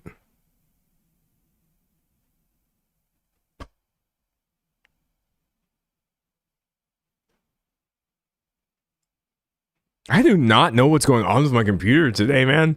I truly don't. I don't. Okay, it's fine though. I feel like after this, I'll probably just restart it and then we'll be all right. Hopefully. Oh, bro, I do not want to have to. I don't want to have to restart my computer right now. I was literally on. I feel like I was doing well. Okay, sorry. Third time's the charm, as they say. I don't know why I always get so like annoyed when I start having technical difficulties. I become aware of the fact that I'm streaming and then it's scary. Okay. Take 2, I guess. All right. We're back. Sorry. That was annoying and cringe. Anyway, this is a part where I would like to give a strong trigger warning for rape. I'm not going to go into any details about this, but it is a fact that Conor McGregor was found liable for rape. And so deciding to have him on your late night TV show, Jimmy Fallon, is obviously insane. And everybody just pretending like this is chill or whatever is disturbing. And so even though Christina Ricci has been on this show before, she had no problem calling him out for this. Let's see. Pulling this right there. This is an older clip of back when she was on the show before this happened. But I will say, it takes some guts to honestly call out partnerships that are already existing. And what I mean by that is, like, celebrities do call outs all the time, but it's not often you will see someone call out someone who has actually given them opportunities. God, I don't know. Okay, there we go. But yeah, despite being on his show, she didn't even care. She reposted this on her Instagram. Someone said Christina W. Definitely a W from my POV. Hold on. Getting the breakdown for this. Jimmy Fallon's so weird, man. He's so weird. Christina Ricci doesn't hold back, letting rip into Fallon. Pulling this right here. So a Instagram post that lays out the details of what Connor was accused of. It says, why the absolute F is this piece of human garbage being given a platform on Jimmy Fallon's show? Shame on you, Jimmy. And the caption says, we need to stop pretending like rape is okay. Sorry, I feel like I miswrote that. We need to stop pretending like rape is okay. Men, what the F are we doing here? And Ricci posted this on her Instagram, which I appreciate. I feel like as often as I'm pointing towards very cringe, unnecessary and pointless interactions, things like this are still important. It is still nice to see that not literally everyone who is famous is constantly trying to enable or keep Hollywood a place where people get away with things like this. Sadly, like, there does seem to be a lot more bad than good, but I just thought that was interesting. I thought that was nice. I don't know. Someone said, I don't think I've seen her take an L. Yeah, no, it's just not saying things is how we get to the point where we're all smiling, clapping, and laughing as literal rapists are walking out on TV and sitting down and selling things to you. I feel like it's going to take a heck of a lot more stories like this from actual famous people who are in the industry before we start seeing any sort of real backlash towards this. But the more, the better, as far as I'm concerned. Someone said Jimmy has always been a douche. Dude, Jimmy Fallon is not it, though. I will say this, like, he strikes me as a very spineless sort of individual. At the end of the day, when this picture of you literally exists, forgive me for just writing off your contributions to late night television. Absolutely not, my dog. But yeah, Fallon has never been the right answer. I'm telling you right now. Someone says something is off about him. I would have to agree with you. I think the thing is, like, when you decide that you're okay with anything, then you are effectively choosing to be an agent of harm. I feel like that's the thing, is like Fallon always kind of gets this pass of like, oh, he just lets everybody on the show. And I'm like, well, okay, if that includes Donald J. Trump and Conor McGregor, then maybe letting everybody on the show is objectively the wrong thing to do. It's just wild, man. Someone said, and he did that voluntarily. Literally, like, so unnecessary. But yeah, shout out Christina Ricci for that one, dog. Keep it up. We should be more vocal about these things, I feel. But that is pretty much all I had today. I mean, for this recording session. In the past 80 minutes,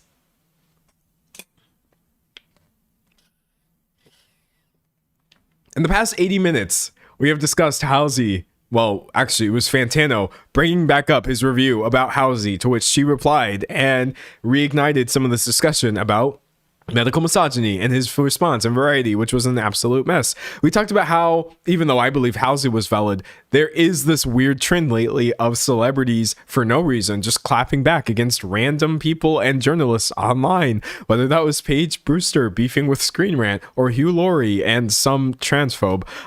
From there, I think we dove right into AI, my little AI corner update, where we talked about A24's horrible partnership, but that's not all bad. You have some people in the gaming industry admitting AI is becoming a problem, choosing not to use it. But then that's kind of hard where you're being outpaced by all these studios, Epic, Capcom, Larian, etc. We kind of talked about Tom Hanks and his fears about Toy Story 6 featuring AI Woody, which nobody wants. How film in general is just getting kind of weird. Luca Guadagnino running into issues trying to distribute his new film Artificial because it's likely very critical of Sam Altman, the CEO of OpenAI, and just diversity in general tanking. According to literal studies, things are moving backwards. We talked about how influencer marketing and celebrities are crossing over into this cringe, misleading thing featuring T-Pain and DoorDash and all their World Cup nonsense of seeming like an organic interaction that was actually totally a paid partnership. That wasn't disclosed. Still feeling like that part's a little illegal. We talked about there are still some celebrities who are saying things and using social media for good reasons, like Christina Ricci. And yeah, that was pretty much the things I collected for you today. I knew that like not any one of them individually was like a full video vibe. But what did y'all think about that? Actually, did you like that? Because there are some days where I'm more so tempted to do that. Like, yes, I have a content strategy as a creator, obviously, but like there are some days where I just wake up and I'm literally just thinking about a bunch of things. This for me was just a bunch of things that I was thinking about. I've been thinking about, like, even though these things don't seem related, they feel related. They feel indicative of where we are. I've been thinking about these little glimpses of like resistance, right? Like Christina Ricci speaking up, or Power World Studio saying we don't want to do this and admitting. I've been thinking about like the truth behind the cracks in the facade of like the industry does know that these problems exist. Thinking about online discourse, and it can be real sometimes and fake other times. It makes it hard to have. And I don't know, every now and then maybe you'll get something like this. Someone says charcuterie board. Yes, I do feel like it was a sampling of what's been going on the internet lately. Someone said they're all interconnected. I feel that they are personally. Someone said it's nice to discuss with community and think about multiple things here. I would agree too. Yeah, like, I don't know. This was a good format for me. Like sitting through it live, it came out really well. I'm gonna edit it, and I feel like it's gonna come out good too. And yeah, shout that out. All right, everybody, say bye. We're not ending the stream. Say goodbye, though, because I'm recording an outro for YouTube. That way I can cut it together. Probably put it up tomorrow. You know I'd be turning around them videos quick as hell. Drink some water. So much water. Yes. Okay. Say bye. Anyways, that was a lot of different things. I just felt like talking about all of them. So thanks for listening. But hopefully you never have to think about any of this ever again. I know I will certainly try not to. And yeah, I actually recorded this video live where we are always talking about literally whatever right here on YouTube, where I stream quite frequently Tuesdays, Thursdays, and Saturdays at 12 p.m. Eastern time. Unless, of course, I don't, in which case I'm probably just sleeping. Also, I'm inserting this PSA. I feel like I don't say this enough. All of my full streams that I have ever done are available here on this channel if you go to the live tab. But anyways, hopefully I see you in the next video or the next stream. And if not, that doesn't matter at all. Okay, bye. All right. Beautiful. Lovely. All right, I am going to rename this file really fast. That way I don't lose it, because you know how I am. I'm going to name this probably Howy versus Fantano and more. Okay, great. Whatever. I'm going to Yeah. Okay. Well, that was that. I don't have like a bunch of other topics, but I am down to chill. But before that, I want to give a personal update. Drink some more water. There's never enough water. Someone said, now can you breathe? I gotta breathe.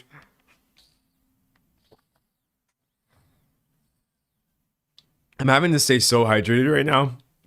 Even though it's raining, I know it's still gonna be hot. It's gonna be hot as hell. Oh my god. I have a treadmill challenge today, which I'm actually kind of excited about. Like, wait, why am I excited? Here, I'll log back into Smash Run. I'll expose my running history again. Oh no. What's he doing, chat? Okay, hold on. I want to show you where I'm at, though. Okay, we'll just do June, I guess. Cool, very cool.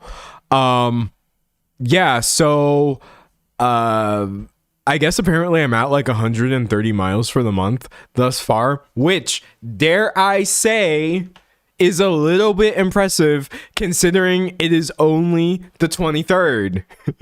Yes, I ran 130 miles in the past 3 weeks.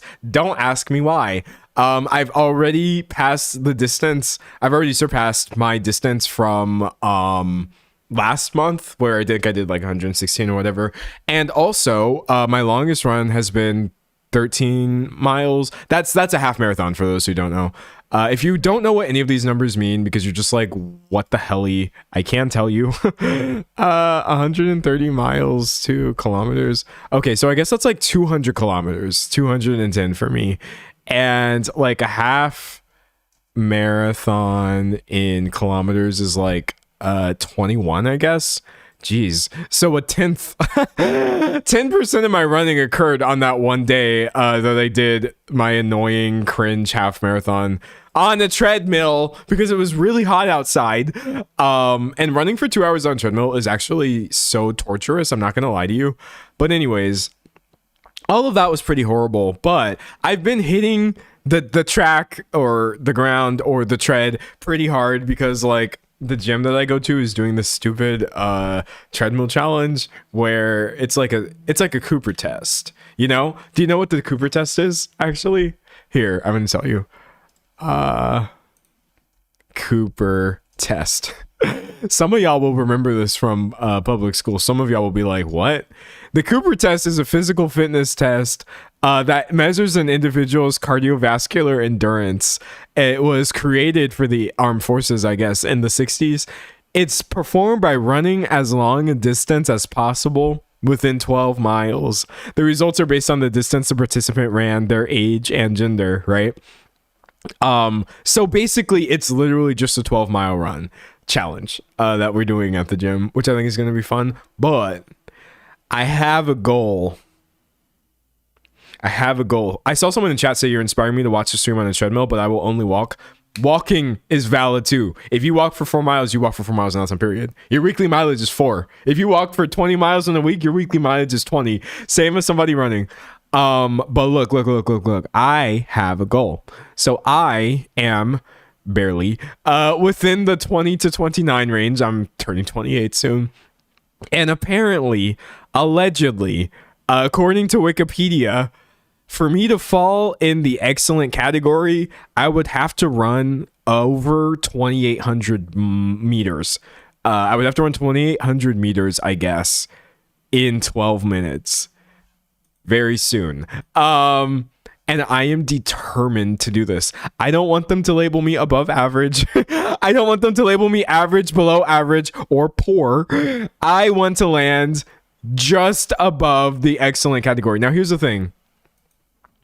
I am not an advanced runner. Even though I do a lot of it and I spend literally hours a week running and also hours a week lifting to support the running that I do, I'm still pretty slow. It's kind of horrific. But that being said, like if you were to look at the Cooper test for actual experienced athletes, you can't get excellent unless you're doing 3,700 meters. Baby, that's not happening. But I think I can do excellent among normies.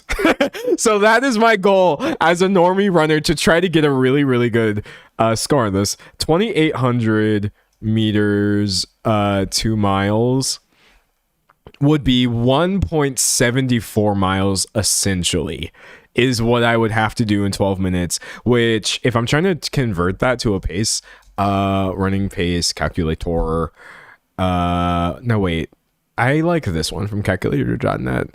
Yeah, if I was trying to convert that to a pace and we were going like 12 minutes and oh wait, I'm trying to calculate distance. Oh no, wait, I have the distance. The distance is 1.74, right? Let's see. Oh, 1.739. Let's just be more specific. Why not? Why the hell not? Okay. Yeah, so basically I'm going to have to maintain a pace of 6 minutes and 53 seconds per mile, also known as 4 minutes and 17 seconds per kilometer for all my other peeps out there, for 12 minutes. And I'm like, that feels doable. That feels doable. A sub 7 minute pace for 12 minutes. Again, I can't stress enough. I should probably be able to go faster than that at this point, but you know what? This is a valid benchmark to perform excellently for my age and gender category amongst normies. So yeah, small running update. I'll get back to you once I hopefully run 1.75 miles. We shall see. I don't want to be too big for my britches. But I do feel like low key I could do better than this, because one of my runs, let me see if I still have it on Smash Run. Let me pull out 5K I did. Oh yeah, okay, whatever. Yeah. I did recently just do like a 6:59 pace for like a whole 5K. I did the 5 kilometers in, I think, 21 minutes and 42 seconds total or something like that. And if they're saying literally all I have to do is just lower the pace a little bit or increase it, to 6:54 and run for a shorter amount of distance, low key based off of this 21:42 5K, I feel like that's beyond doable, and I should aim slightly higher. It's just the gag is with running, you don't want to come out the gate going too fast, because then you're going to tire yourself out and it's going to suck. So I think I'm going to start conservatively and then get a little more aggressive as I go. But yeah, yay! 21:46 5K is kind of garbage for me. I think if anybody else told me that they ran that, I would be very impressed with them. I will say that. I never want to sound like I'm crapping on like other people. It's just truthfully, I feel like I'd be running so much and it's like, girl, for what? We are still slow. Where is that sub 20-minute 5K? That's literally all I want. You don't understand. I have clawed my 5K time down and down and down. Baby, it used to be 42 minutes. I know that sounds like a joke and you're like, that's not possible. I couldn't run for 3.1 miles consecutively. So I obviously got it way down from 41. I got it below 30, which felt like a really big hurdle. Like, whoa, I ran for 30 minutes straight. And I've been driving it down bit by bit by bit. I think the last time I actually tried to benchmark, it was 22:50. So I was pretty happy that I've gotten it down to 21:46. But it did feel kind of difficult. And I was like, ooh, that's not easy. So hopefully someday I come to you all and I'm like, I'm here to share my sub 20-minute 5K. Then I will finally call myself an intermediate runner. I feel like I'm stuck in novice territory forever until I can finally get that sub 20. So many people can run the sub 20. Like, what the hell? It's okay though. You shouldn't compare yourself to other people. You should not compare yourself to other people. No. Someone said, am I a bad runner for not timing myself at all? You're the best runner. Not timing yourself is probably the best way of running. I'm being so for real right now. I'm not just saying that. Literally, like, not paying attention to how fast you're going or your heart rate is probably the best thing you can do as a runner. Just pay attention to how you feel. That's it. How does your body feel? Do you feel like you can go faster? Do you feel like you can go further? How do you feel after the run? How do you feel the day after the run?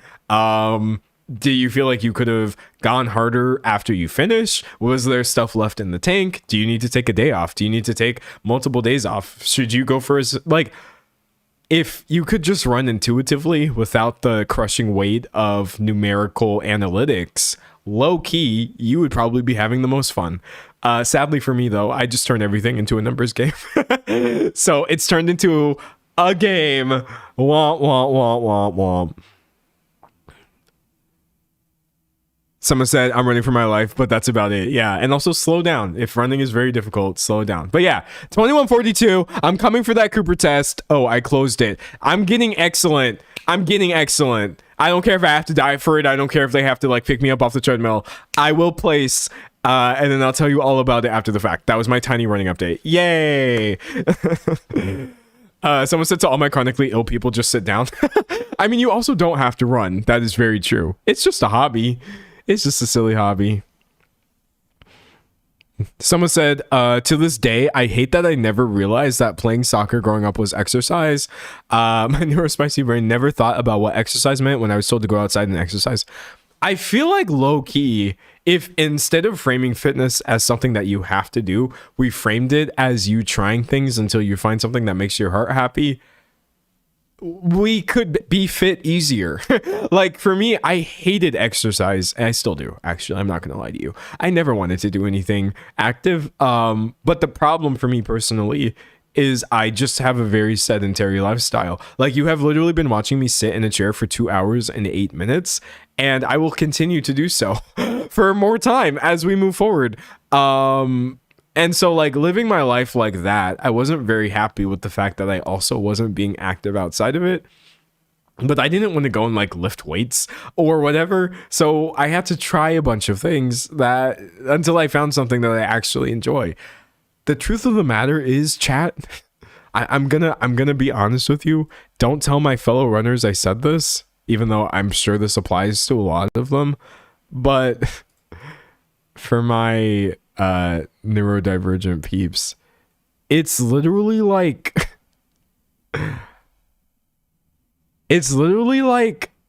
not even about the running. It's only about this. This is the one of the only reasons I run, is because I just like the charts. I like the data. I like the analytics. I like being able to create something over a long period of time that can then be analyzed or interpreted. I just get so giddy. I saw someone earlier ask me if I get a runner's high. No, I've never experienced it, not even on mile like literally 10 of like a 2-hour run or whatever. But what I get is high after the fact off of the numbers. I just love numbers. I love data, I love distance, and I love the ability to create something. So yeah, I hate running. I hate running so much. It literally has hurt me sometimes because I did it wrong, and thankfully I've learned to do it right. But if I could give up running tomorrow and still have all of these analytics and the accomplishment that I get from making my own charts, I would do it. But sadly, I only find it on this track. So find something that you actually enjoy and then use fitness as a means to an end. Sirens are back. Hopefully everything is good. Scary, dog, scary. Someone said whatever works. Yeah, whatever works for real. Someone says I need to do a lot of rehab before I can start running. Yeah, definitely it's not something you should launch yourself into without being aware of your body and whether or not you have things that should be addressed first, because whatever problems you have, it's just going to exacerbate them. And that was the issue I ran into initially. Yikes. Someone said switch to cycling, it's so enjoyable. I'm just so stubborn though. I'm just so stubborn. Like, I literally can't let this go. I don't want to. I want to switch to cycling because I know that it would be easier. I know it would still be enjoyable. There is something so satisfying about carving out a number step by step. I'm literally so annoyed. Like, oh my God, I'm probably not going to be home for another 20 minutes. I'm so tired. And I just keep going because it's satisfying, even though I hate it. It's bad. I guess like I don't have any bad relationships in my life. Because I just cut people off when they begin to bother me with no remorse. So maybe running is like the only space I have for toxicity, and that's why I crave it. I'm certainly not above cultivating toxicity in my own life. And maybe for me, because there's not like a person that is constantly making me feel this way, I'm content for it to be a run. So stupid. Someone said running is a form of stimming, actually, in and of itself. It is for me for sure, especially when I can just put my music on and just like, yeah, no, I love it, man. I love it. But anyways, that was that update. Body mod update. My ear piercing, my ear gauging journey is so slow. This joint takes forever. Okay, look, you can't even really see them. Oh, you can kind of see them. I have these little titanium studs in. I think they're very cute, actually. I like them. They're like subtle and they go with the rest of my jewelry. Everything I have is titanium. My septum ring is titanium. My stud and my vertical labrets on my bottom lip, both of these are titanium. Why am I thinking as if I have other piercings? But anyways, like, I was happy that I was able to switch out the glass retainers that I had in for these 14G titanium studs, but I realized I've signed up for the worst possible body modification. Let me show you what I'm actually looking for. It's not much. I just want a 16 millimeter ear, probably. I may change my mind, actually.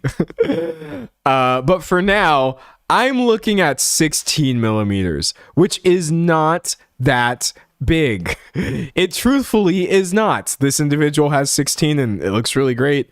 Because I personally believe that like 16 millimeter looks good on everybody. I mean, I've never really seen anybody with stretch slopes and thought that they looked bad. Sometimes I think like, whoa, those are really big, but I'm more so excited. But like, I just love, I love a 16 millimeter ear. 5/8 of an inch is definitely the sweet spot. What I sort of knew, but didn't realize until I'm on day like 4 or 5 of trying to achieve this. Do you want to see where my ears may look in a year if I'm lucky? If I'm lucky, do you want to see how far I'm gonna get in a year? Let's see. And this is if I'm potentially going like maybe a little bit too fast. I'm not gonna lie to you.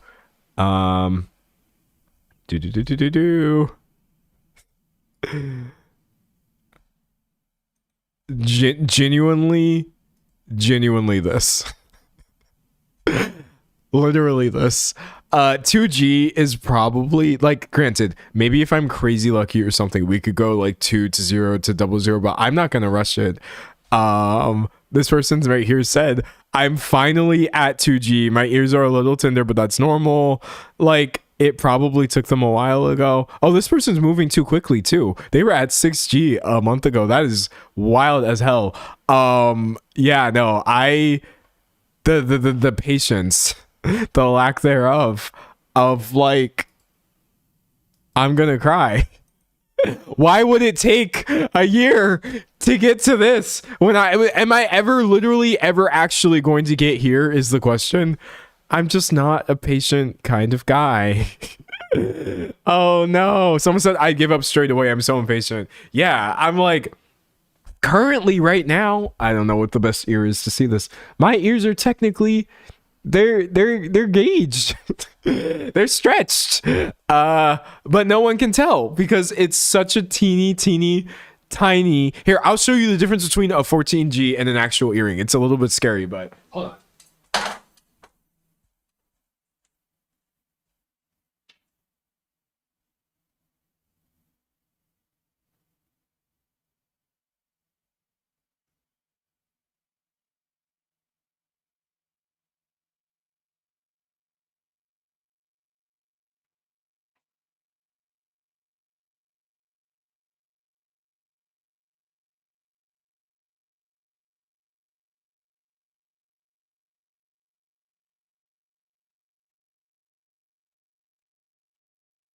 Okay. Oof. All right. Look. This is a normal earring. See? Hold on. And pull off the back. Okay. Focus.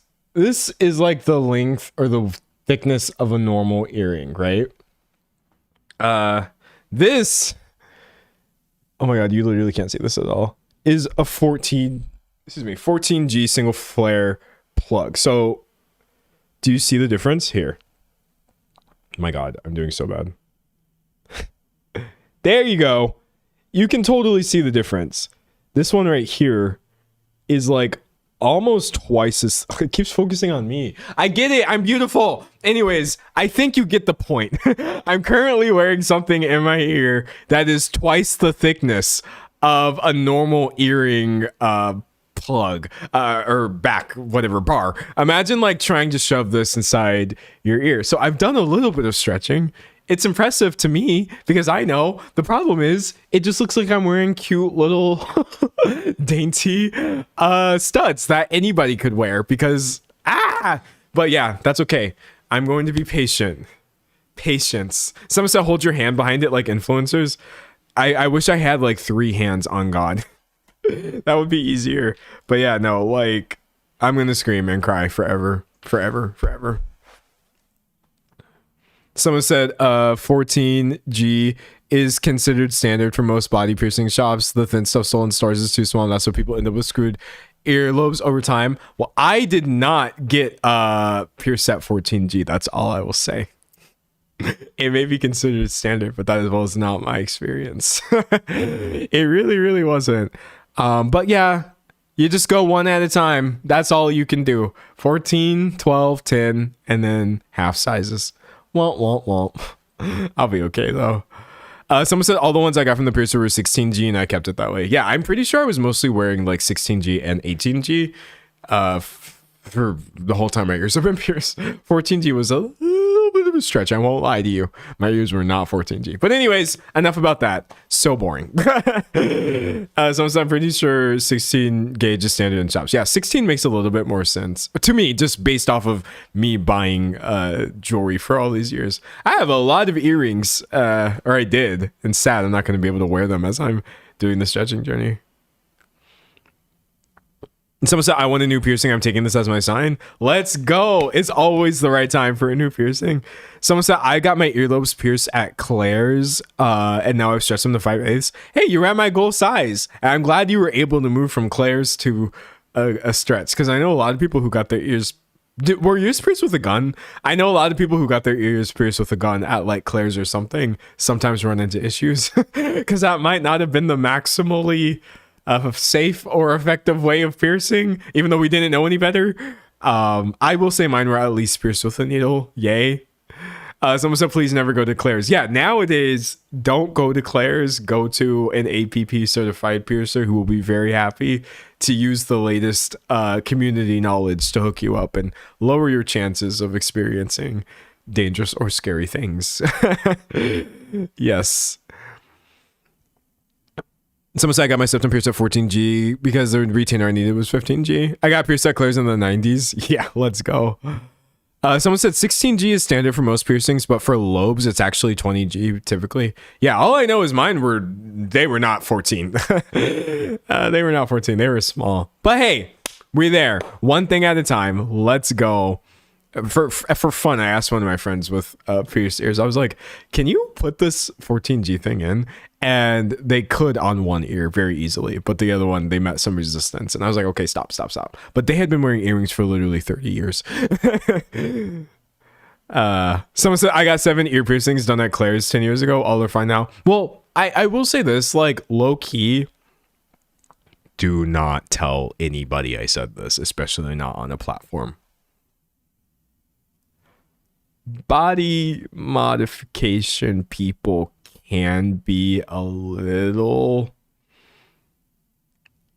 cautious when it comes to the giving advice and talking about quote unquote improper ways of doing things. I think objectively there's nothing wrong with being cautious, and it's always better to be safe than sorry, especially when it comes to inserting foreign substances like through holes that you're making in your body. But truthfully, we have been doing piercings for, well, as long as humans have had access to their own ears and various other parts and sharp objects, and mostly it's been fine. So even though I definitely appreciate and still try to stay up to date with like all of the modern APP certified current understanding of like needles and autoclaves and nut guns and all of these things, the truth of the matter is probably most people who exist and are currently pierced, it wasn't done perfectly and it still turned out really nicely and they're all fine. And that doesn't mean you should not try to do your best as we learn new things, but that's kind of how I feel. That's how I feel about that one.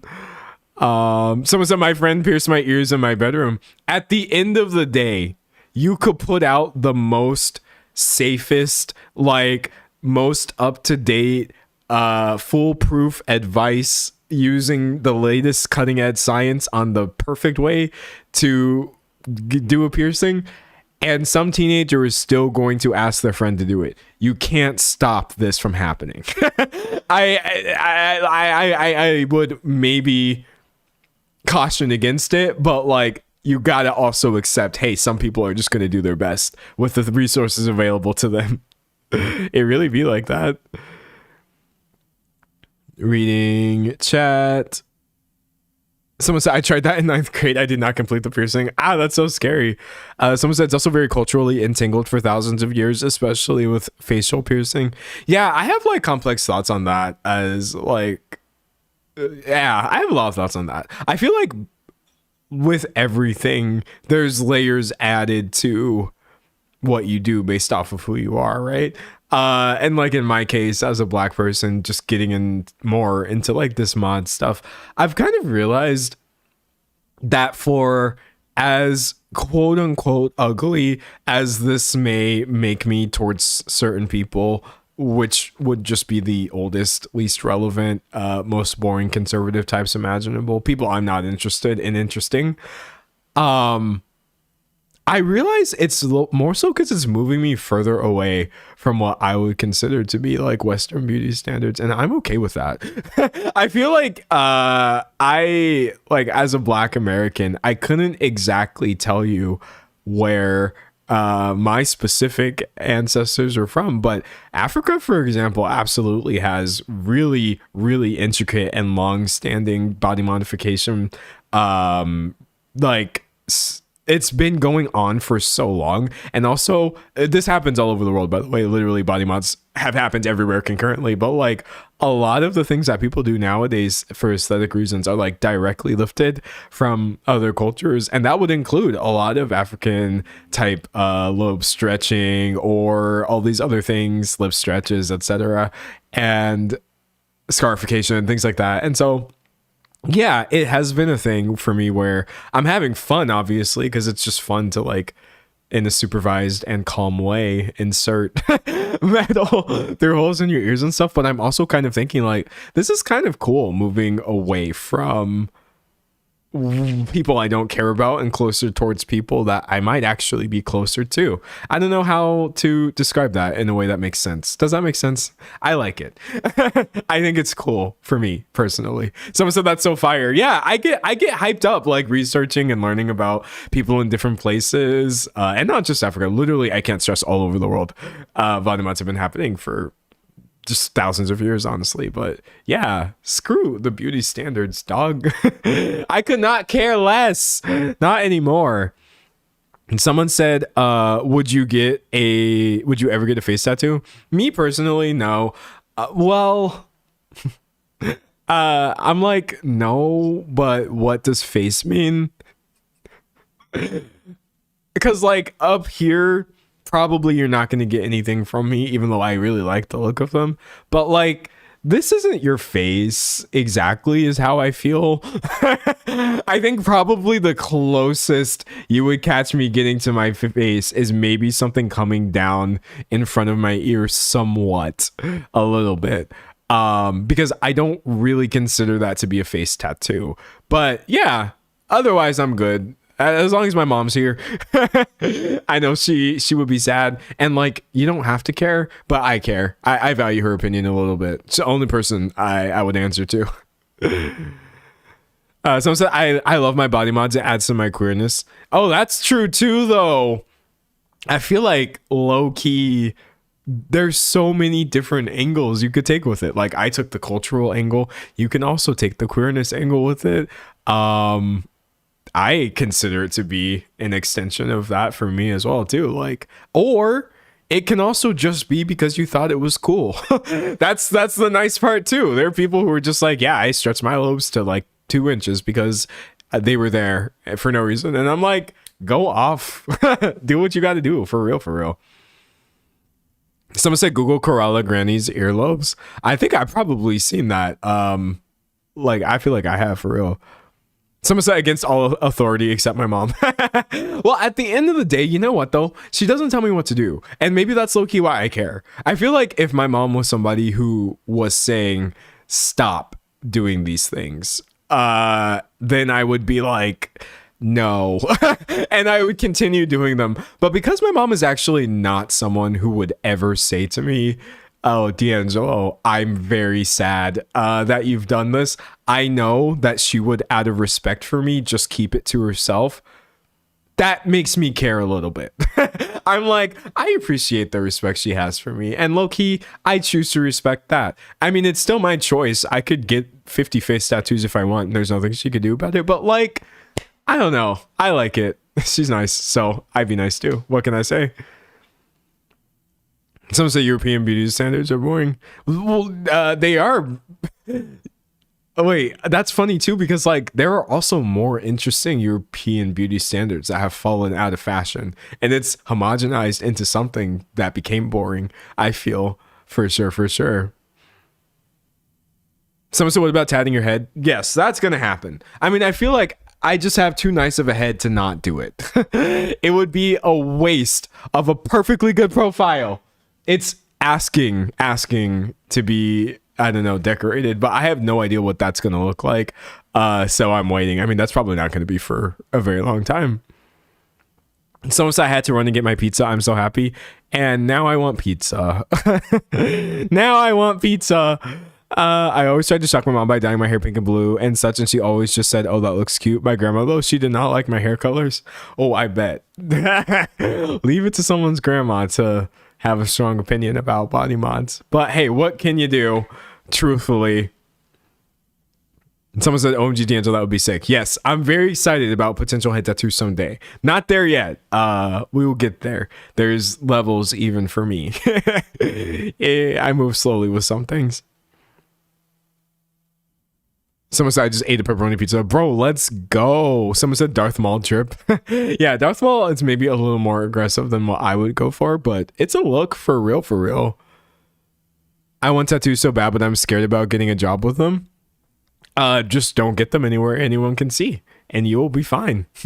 You can have a tattoo and no one in the entire world has to know except you and the people you bring into the loop. I will say, and by the way, you cannot listen to me saying this because I am an influencer and have not had to job search in several years. But based off of my perception, people are getting a little more open towards tattoos in the workplace. There are more places that you can work while visibly tattooed, as long as it's not like a literal job stopper, like on your hands or your neck or whatever. So like keep that in mind for sure, but also please do not take advice from me about entering the job market. I don't think that's a good idea. Check around first. For real, for real. I happen to work like for myself, so what am I gonna do? Fire me because I showed up with a neck tattoo? Probably not. Someone said it's really not a big deal in most workplaces I've been in. Yeah, that's what I've seen personally, because like I will literally be interacting with people doing their jobs and I'm like, wow, they like tatted up, or like they got some sort of like they got a bridge piercing, or their hair is like a really awesome color and stuff like that, and I'm seeing it more often. Someone said I work for an IT consultancy and have tattoos. Yeah, I see it a lot in tech for sure, for sure. Someone said workplaces should not care at all about employees' appearance. Well, that I agree with. That I agree with. Frankly, it doesn't matter whether you have like 20 piercings across your face and your ears and you're showing up with tattoos on your head or your temple or whatever all over your hands looking for a job. Really, you shouldn't be treated any differently from somebody who is, I don't know, has not done any of those things. There is absolutely, and I mean absolutely, zero reason to discriminate against people who have visible body modifications while hiring. I will forever have so much beef with the hiring process. I know a lot of hiring managers are just doing what is according to company policy, but yeah, the fact that you can literally look at somebody and just be like, well, they made decisions about what to do with their body, so we choose not to hire them, is crazy to me. That's wild. I'm not saying body mods are some sort of protected class. I'm just saying it doesn't matter what your reason is. Looking at somebody and choosing not to give them an opportunity because of choices they made that don't affect you is garbage. So hopefully someday we will move towards a point where it doesn't matter how you look. It literally only matters what you can do, whether or not you're a good fit, and whether you have the soft skills, like you fit the team, you fit the vibe, or whatever. Like, you can't ascertain these things based off of how people look. I think that's part of the reason too that I've been so belligerent lately with a lot of my modifications and stuff too. Like, they're starting to spill out, they're starting to be always visible. And I actually kind of enjoy the fact that maybe I don't seem the way people would think I seem, just by showing up in like a cringe, like death tank top and dripped out in all black with my weird face metal and stuff. But then you talk to me and I'm just me. I wouldn't say I'm a particularly nice person, but I'm certainly not like intimidating in any way. I like the discrepancy between how I'm perceived and how I am, but I'm just lucky that it happens to not affect my job. When that discrepancy starts affecting people's ability to obtain employment, it's just so bad, man. It's so bad. Someone said dumb as hell because pink hair and tats don't make me less efficient. Literally, like, they don't. I think at most, if you want to object to the content of someone's tattoos, that's understandable. If you got some terrible, like, I'm talking literally racist or sexist tats on you, best believe I'm finna pass over you for work. I really am. I mean, why? Because you can literally get them covered. No matter what your reasoning was, you don't have to have those for the most part. But like, why would I be seeing these in a work environment, I guess? But beyond that, dog, I don't care. I really, really don't. Someone said that was me already because of my RBF. I have the same problem. I have resting kill people face. Like, what is he mad about? I'm not mad about anything. I literally have no thoughts in my head. No thoughts in my head. Just looks like I'm contemplating. Just like, I just hate everyone here. I just hate everyone here. And I usually don't. So it's cringe. It's sad. Sometimes I have rose gold hair. That's like the most same color to have. And people look at me like I'm the devil in my backwards town. That sounds really pretty, actually. But yeah, no, like, people will really act like you showed up with, I don't know, like a skullet with rainbow colors in the back and like 40 millimeter ear gauges when like you got a small tattoo somewhere on your collarbone. It's so stupid. It really is. Someone said canceling my misandrist forehead tat now.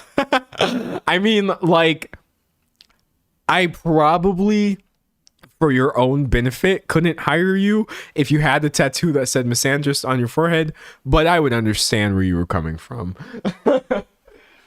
Maybe I would. Someone said people tend to get salty when you don't choose to assimilate. They do, and they tend to get really pissy when you make decisions that they themselves wouldn't make. When I see somebody do something that I wouldn't do, I usually just think to myself, nothing. Or if I do have a thought, it's usually like, wow, I wouldn't do that. And then it's over. For some reason, though, the thought process for so many people is to see someone doing something that they wouldn't do, and then you react with prejudice or hatred or anger or disgust. I think it's a really big disgust reaction that you get a lot of, like, ugh, that's gross, because I can't imagine myself doing it. Therefore, I can't humanize you as a real human being with agency that chose to do that. I can't see you that way because I can't see myself that way. And I'm like, well, now, why am I over here suffering because you have the emotional intelligence of a goldfish? This seems like your problem that is now being projected onto me, is how I feel about people who get pissy about body mods. And I've had it happen. I don't talk about it a lot because maybe that's the most superficial and external part of me, is like tattoos and piercings, but I have absolutely had people like treat me different or stupid, just stare me down the nastiest looks and stuff. People won't really say anything, I guess, because like, I don't know. But people will definitely let me know how they feel regardless. So stupid. Someone said that's pretty rude towards goldfish. You're right. I trust the average goldfish to be nicer than some of these people I've encountered. I really, really do. I really, really do. Someone says my dad telling me that's not attractive when I mentioned getting snake bites. Thanks, Kelly, but that's actually a benefit. Yeah, no, like, I mean, first of all, as a dad, you shouldn't care that much about whether the things your daughter, or I'm assuming your daughter, actually, I assumed gender, whether or not your child is attractive or not. But like, also, scaring people is a benefit. That's what people don't realize when they're like, oh, that's ugly, that's off-putting. I'm like, thank God. I have an easy button to where I don't even have to interact with people who would be put off by me. And there's levels to this. I'm saying this as a man. I imagine that could have more utility when you're dealing with men who are the ones coming after you or whatever. Like, yeah, no. As if it's really that bad of a thing that you're not. I don't know, dog. I don't understand people's like stance against them. It never really makes sense.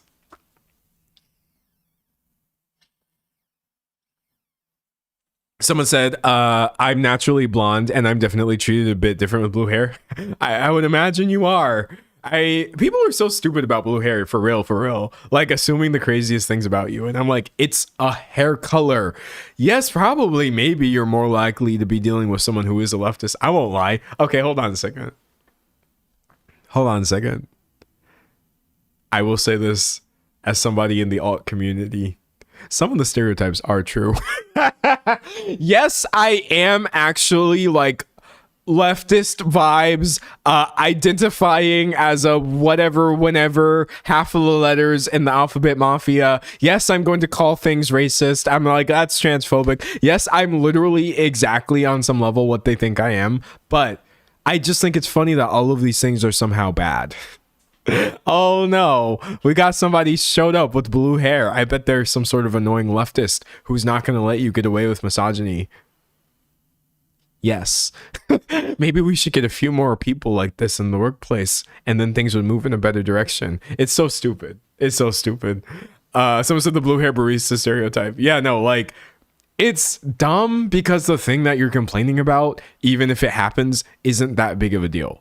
Is how I feel personally. Someone said my wife does have purple hair and is based AF. Yeah, no, like, we out here for real, but y'all gotta calm down on God. And also, though, there be some bigots with body mods, though. There be some sketchy people with like piercings here, or like you got a little eyebrow action, you got some sort of lip piercing going on. Sketchy. Even septum piercings. I have, on God, met people with nose rings that I was like, oh my God, you're not a leftist at all. You're a terrible person. So you can't even use that as a benchmark to assume everyone you're interacting with is one kind of person. It can help, maybe point you in the right direction more often than not, but it's not a guarantee. Being modded in any way does not mean you will actually a leftist.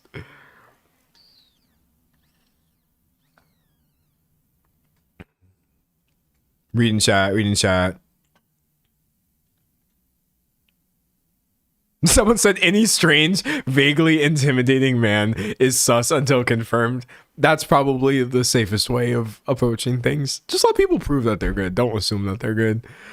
Someone said right-wing alt posers are weird. Dude, they literally exist. There are literally conservative alt people.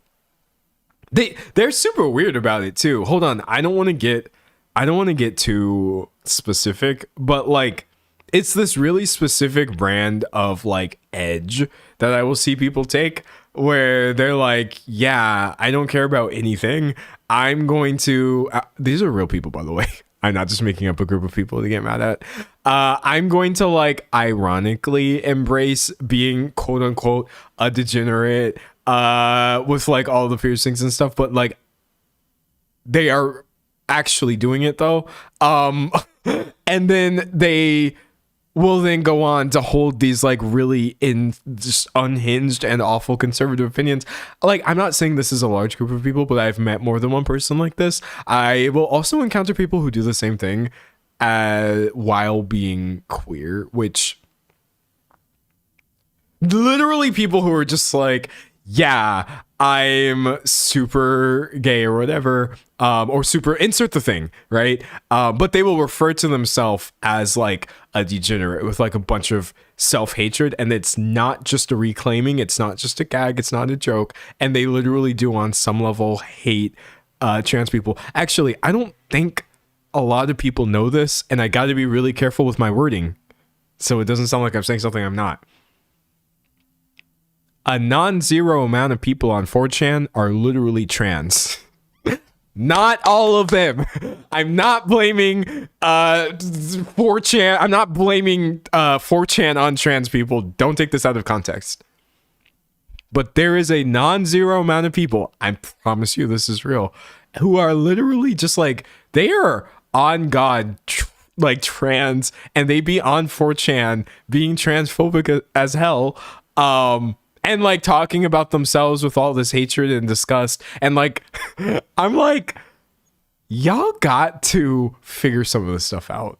Y'all got to figure some of this stuff out. Someone said, I know what you mean though. Thank you. Thank you for making me not sound crazy. Like, you just got to be careful. You can't assume anything about any human ever.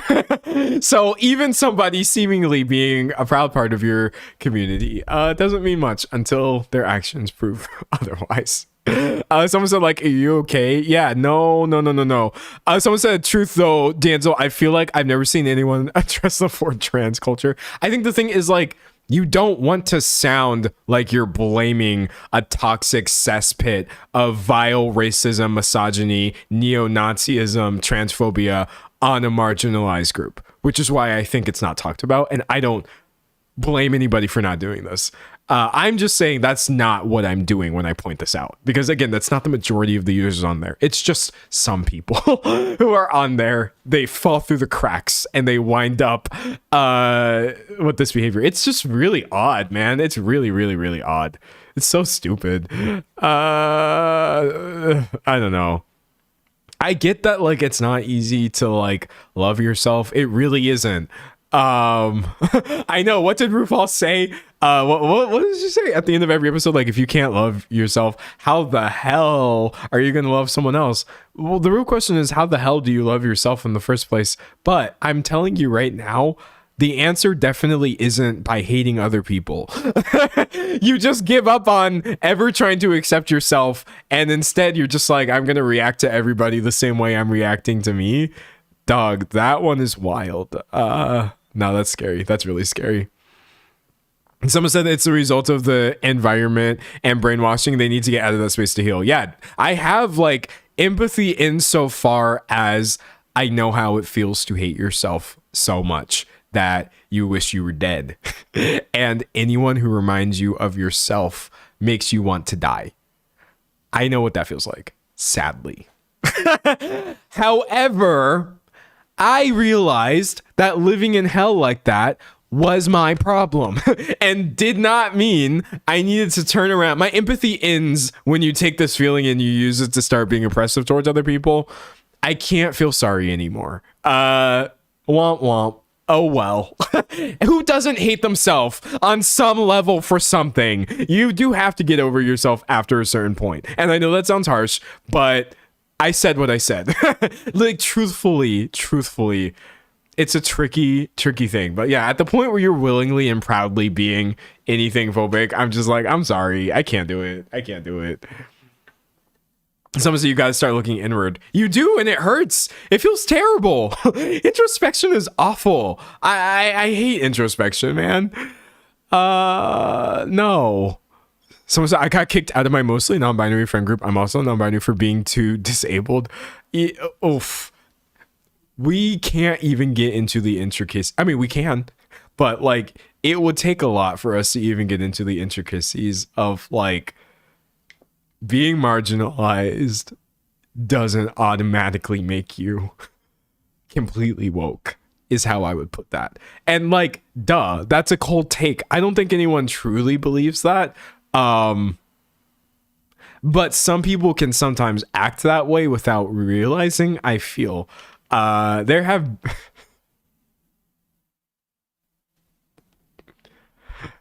been times where I've had to explain. I feel as though I've had to explain to people that you can still be insert whatever the bigotry is while being insert whatever the marginalized group is. Granted, I have to explain that to myself all the time because I don't like know everything, and I live in a society, you know, so much of this is internalized, but like every now and then I do zoom out and I'm like, I hope you don't think you're actually completely incapable of bigotry just because you're marginalized. Maybe no. We all got to be working on ourselves, and we all have to be radically open to the idea that we are perpetuating harm towards other people. And I will always believe that. You have to, if you're going to be willing to see the other side on anything, be open to the idea that you might be an agent of harm in somebody else's story of oppression, marginalization, etc. Because it's just too easy to do that while living in a society that is stacked against anybody, no matter what group you're in. And that's where I feel like solidarity can actually come from, when you are willing to do like the introspection. I guess the thing is, like, solidarity with other people starts inwards. You know what I mean? It doesn't start externally by you saying things. You have to be somebody willing to do deep work, I guess, even when it sucks and you just feel terrible and like, but whatever. It's okay. I spend most of my energy, I'm going to be honest with you, chat. I spend most of my energy criticizing like people. I spend most of my energy going for the bigger targets, is what I'm trying to say. Because where I feel like there's so many conversations obviously to be had about our own community, whatever that means to you. Our community being leftist, our community could be the LGBT community, could be, I don't know, like whatever, marginalized people, even though that's 50 million different communities. I do still on a day-to-day basis find that when I am too entrenched in thinking about like lateral anger towards somebody else who is also marginalized, even though callouts may be necessary, it gets to a point where I'm like, wait a second, we didn't even get to this underlying issue, which is there's probably somebody above us who is profiting off of the very, whether that would be like misogyny or homophobia or transphobia or whatever, that is like poisoning our discussion over here on the margins. There's people in the middle who are just laughing it up. And so I try to strike a very unbalanced approach. Yeah, I'm going to put some of my energy, obviously, into calling things out like that. But mostly, let's start with the people causing the most harm. It ain't us. I'll tell you that right now, baby. It's not us. Never let nobody convince you somehow that the group that you're in is part of the real problem. You part of? Sure. The cause of? Absolutely not. No, that's not how that works. But truthfully, like, I just want to keep going until we get to a world where, how to word this? The idea of being on the margins isn't even a thing. That's what I want. I really appreciate the framework of the various like intersectional ways of looking at community and what it means to be marginalized, how it can cross over, whether you're multiple different things or whatever. And for as long as this has to happen, I'm willing to keep doing that for sure. But like my goal, my dream, my utopia, my vision that for some reason I just want to believe could be real is that nothing about you could ever other you from someone else. That's what I would prefer. Nothing about you could ever influence your position or standing in society in any way. So it's not the like erasure of diversity I'm looking for, but rather diversity being accepted as the norm, truthfully, would make me so happy. Like, remember Martin Luther King Jr.? I have a dream.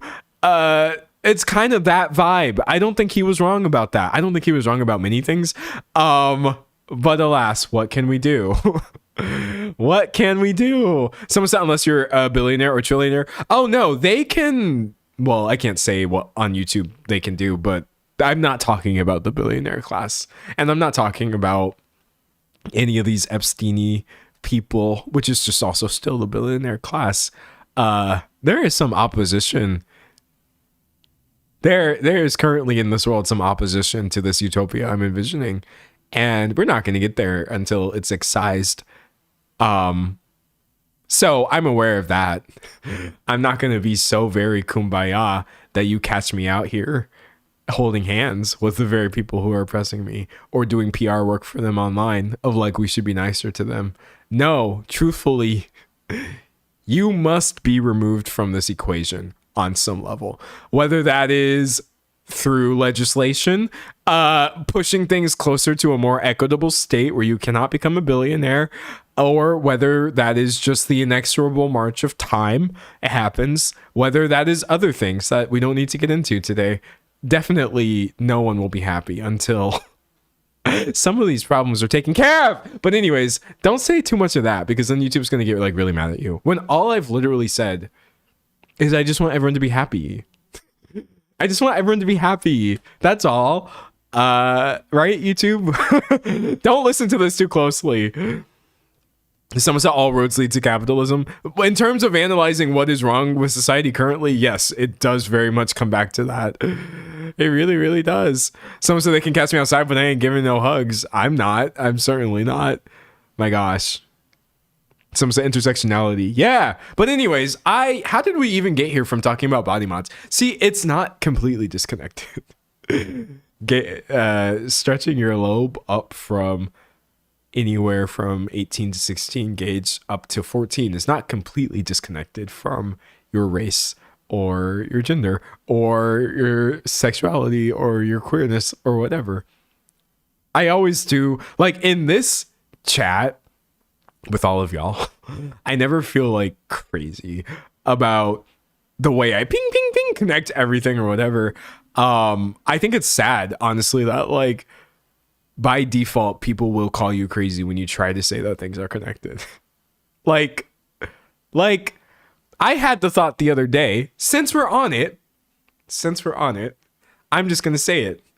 I thought to myself in clear terms a couple weeks ago, I was like, you know what? I just feel like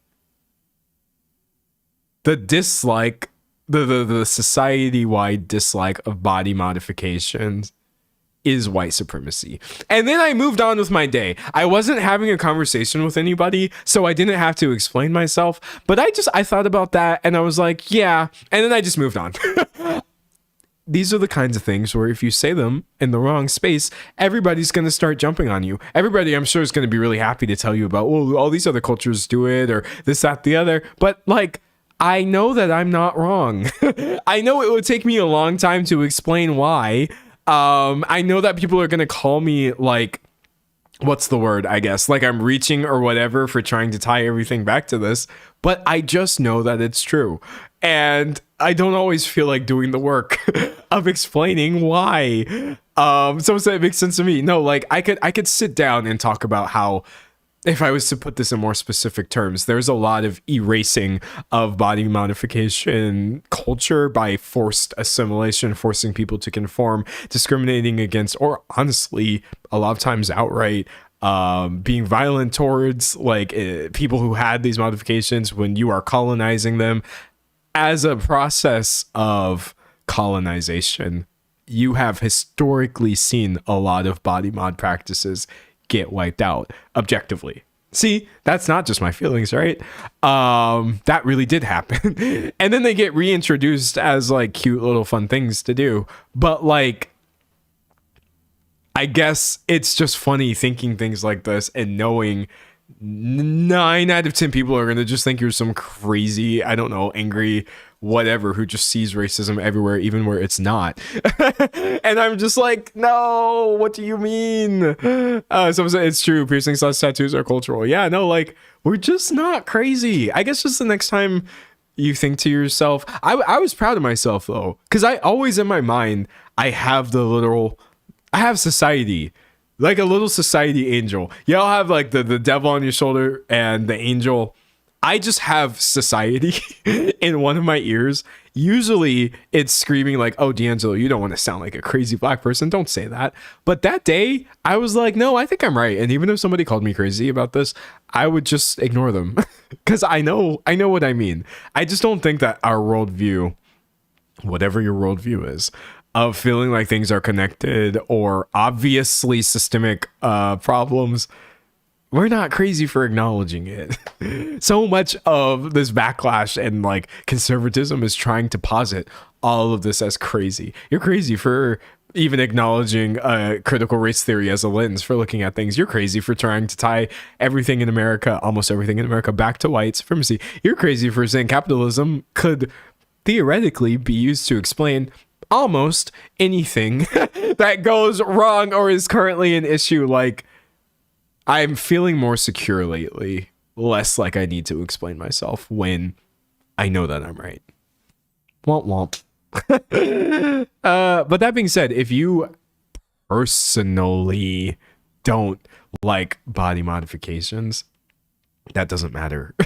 And that could just be your own personal taste. I think the thing is just society can also have attitudes on things as a collective, and those are often influenced by pretty bad news. Oh man. Reading chat. Someone said, people hate being uncomfortable, so they will avoid acknowledging the huge poisonous white supremacy elephant is in the room. It is easier to just be like, no, oppression isn't real, which you see so often, but it's like, yeah, you know what it is too, since we're being candid,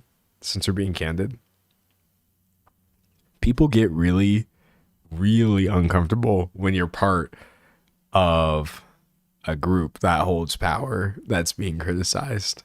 And I mean, that's obvious, but like, that's really what it is like, you as a white person, there are many like this. You just don't really ever want to hear any of the issues with the way that white supremacy is weaponized against other people in this world, because you're taking it really personally. And I think that that's a pretty silly way of, I'm sorry for invalidating your feelings, but I think that's a pretty silly way of interacting with the world. Obviously, white supremacy being an issue isn't something that I believe you're personally responsible for as a white person. But when you get really, really defensive about this, then yeah, it looks a little bad. Same thing with men. No man really wants to hear that, like, oh, patriarchy, from which you are currently benefiting, is a problem that is oppressing many, many people in this world. And then you take it really personally. And you're just like, you know what I mean? And it's like, dog, I wasn't saying that you are Satan. I had to learn how to sit with that one, though, as a man. Because I used to get offended, duh. I feel like even though it's a stupid response, it's still very common. I was just like, as a younger person, I was like, what? No, I'm not the problem. Well, I was. If you're not open to the idea that you're the problem, you probably are. But like, dog, no one is attacking you. I swear to God, you're gonna live. They can teach that racism exists in school. And I think, frankly, white people are going to be okay. Y'all are not going to evaporate. You're not going to, I don't know what people think is going to happen if you acknowledge racism. I don't know what men think is going to happen if you acknowledge the patriarchy. Is it like, well, I don't even want to think about what the thought process is, but like, we got to be a little more rational about these things, in my opinion. Someone said it's like, Karen, you didn't create the idea of racism, but you are a part of the problem. I don't understand the hate. Yeah, no, like no one is saying we don't want you here. But people are really hard at interpreting that. Like a space for, I know like some workplaces will do this, a space exclusively for women is not saying we don't want men existing in this world. A collective for BIPOC creators is not saying we don't ever want white people to exist. I don't know. And seeing your efforts of pointing these things out framed as that, when simultaneously the end result of the actual bigotry you're fighting against is for marginalized people to not exist. Like, dog, we are not the ones trying to make everything disappear. Please. Someone said they think you were personally attacking them specifically. Yeah, no, like, dog, it's okay. I have to look, let me tell you this. I can only speak for this as a man, but like, I'm not complaining. I'm literally just giving my lived experience here. I've been having to sit through a lot of talk and discussion about the problem with men in this world. It's getting more and more, what's the word I'm looking for? Like, widely discussed. Why? Because people are getting more brazen. Men are getting more brazen, while simultaneously people are speaking out more and more against this. I think, like, excuse me. I guess if I put myself in the mindset of somebody who the last 10 times I saw someone online say something about men and I thought it was about me, yeah, I guess I would be or feel attacked as well. But like, it's not insofar as I literally always have the option to not be what people are talking about. You don't have to do it. If people are saying, hey, men do this thing all the time, and you yourself object to that, then stop being that and stop letting your bros get away with it. Actually, that's the bigger issue. You as an individual man making the choice to be better doesn't really matter that much. It's actually much, much more crucial that when you're in environments with all men, you are calling this out amongst your peers, because really, truthfully, they're going to listen to you before they're listening to anyone outside of the group telling them what the issue is. And that's the part that I'm working on, because I did realize at one point, it's definitely not enough for me to just try to be better. If I'm also just enabling people to be the worst around me. But anyways, I guess if I really, really thought that every time somebody said something about like men being a problem, I was the problem, then maybe I could begin to sideways half understand why everybody thinks it's okay to be so brazen about their misogyny. But I can't understand that, because that's a silly baby reaction. that's a baby brain goofy reaction. Actually, not even a baby would react this way. So stop it, please. Please. Someone said privilege doesn't have to equal to fragility when you're not a coward that can sit with their own mistakes. Yeah, no, I have privilege. At the end of the day, what do I do with it is the question. What do I do with it? Do I deny that it's real because it makes me uncomfortable? It does make me uncomfortable, if I'm being honest. Do I like shut down the people who don't have it? Like, it's literally my choice what to do with it. You don't have to turn into the worst person just because you have it. It's so stupid, dog. To me, someone said if you're offended, maybe it applies to you at men. Well, there's a pretty high rate of just hit dogs hollowing for sure. Someone said, I lost all respect for my ex when he didn't call out his friend's racist and misogynistic jokes and left immediately. Yeah, we are bad about that, though. Like, we're bad. I can easily be bad about that, but even though I very much try not to, I just think, like, or I know, the default response is, like, not saying anything, which is how these things, like, manifest. And so you are constantly having to fight back against that ingrained society thing of like, don't be weird or don't call it out. And it's like, why would you want to be in an environment where you have to stay silent about things that are obviously issues? I've wound up alienating large swaths of people over the years, but I found it's nicer to be in environments where I can just be honest. Yay. And someone said, thank you for saying this. It's invalidating. I'm happy to. I mean, these are just the things I think about. Like, dog, it's just a mess, honestly. Someone says, I want to be able to utter that same sentence a man always gets to say, I was just walking around by myself. Yeah.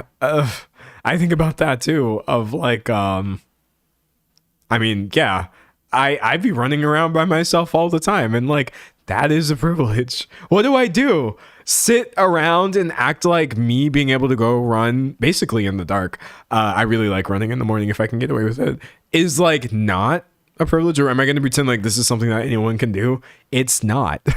So maybe if I'm bothered by this imbalance, I can try to move things closer to a point where everybody would be free to do that instead of being an op. Don't be an op.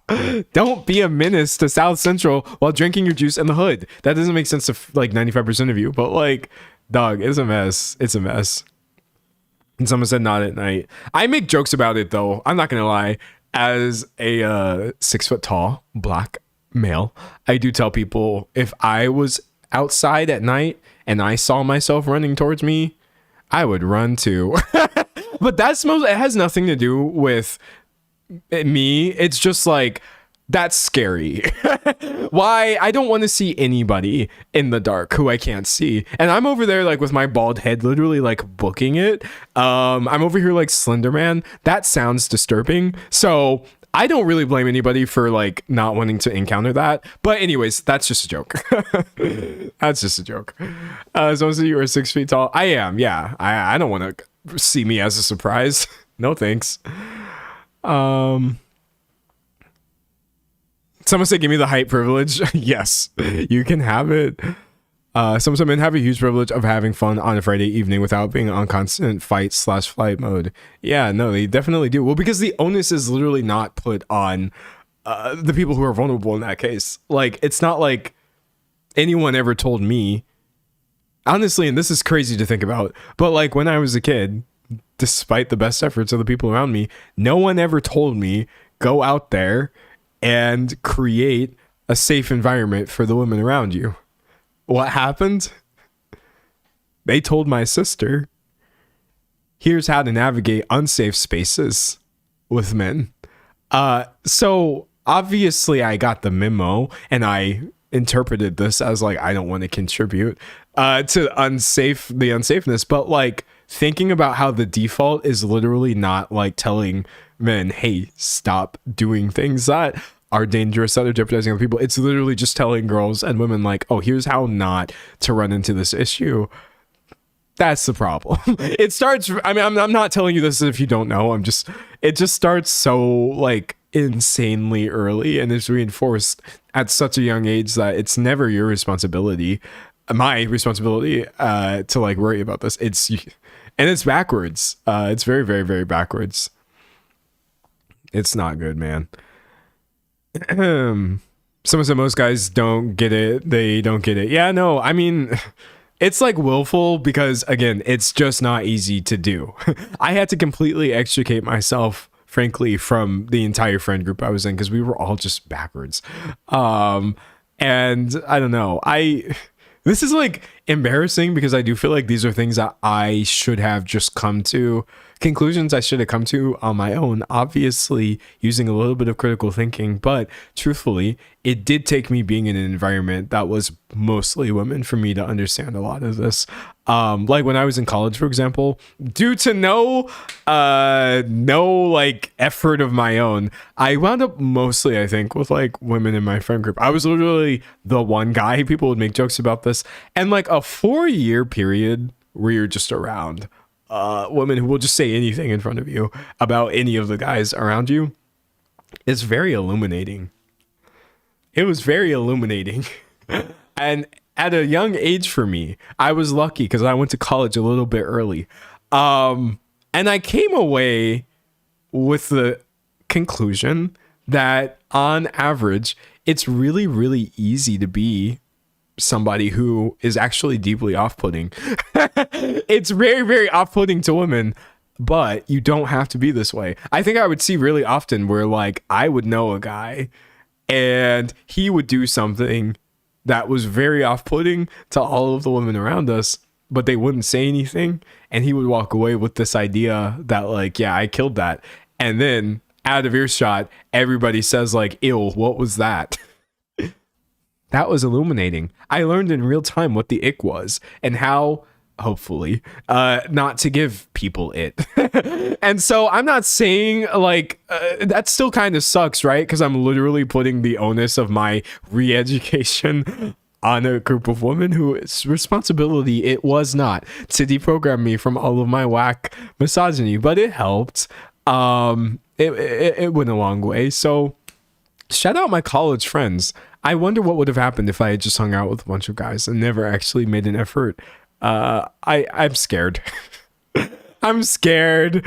I don't want to think about what that would have been like for me. And I don't know what that is too, of like, I guess because I never believed that thing that like boys believe when you're like a little kid, that you shouldn't be friends with girls, essentially. Because I never cared. I was an artist, so I had no choice. As a little boy, if I wanted friends that had the same interests as me, I had to just befriend the girls in class.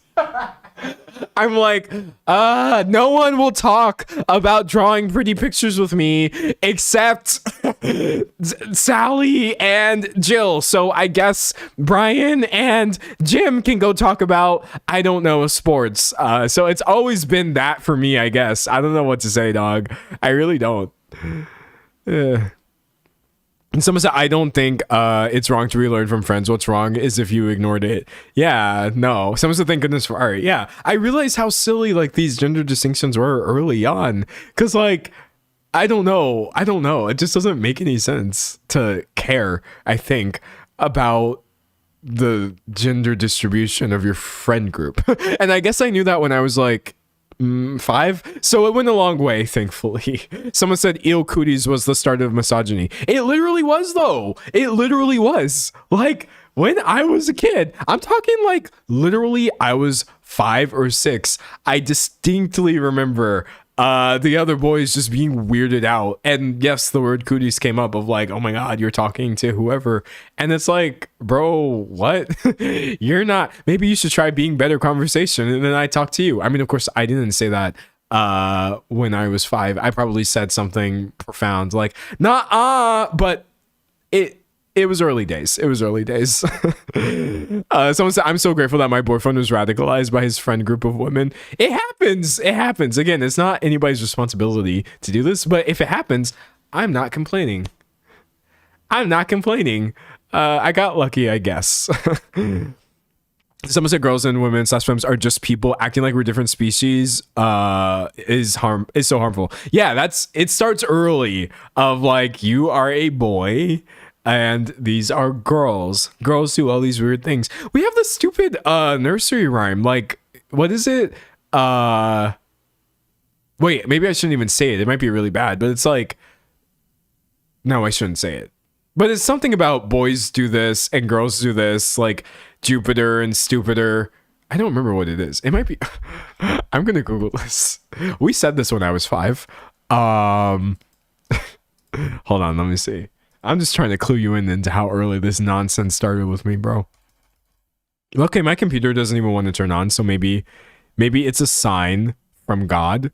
It's a sign from God. Oh, okay, hold on. Sign in, D'Angelo. Okay. What is that stupid nursery rhyme? Boys go to Jupiter or something.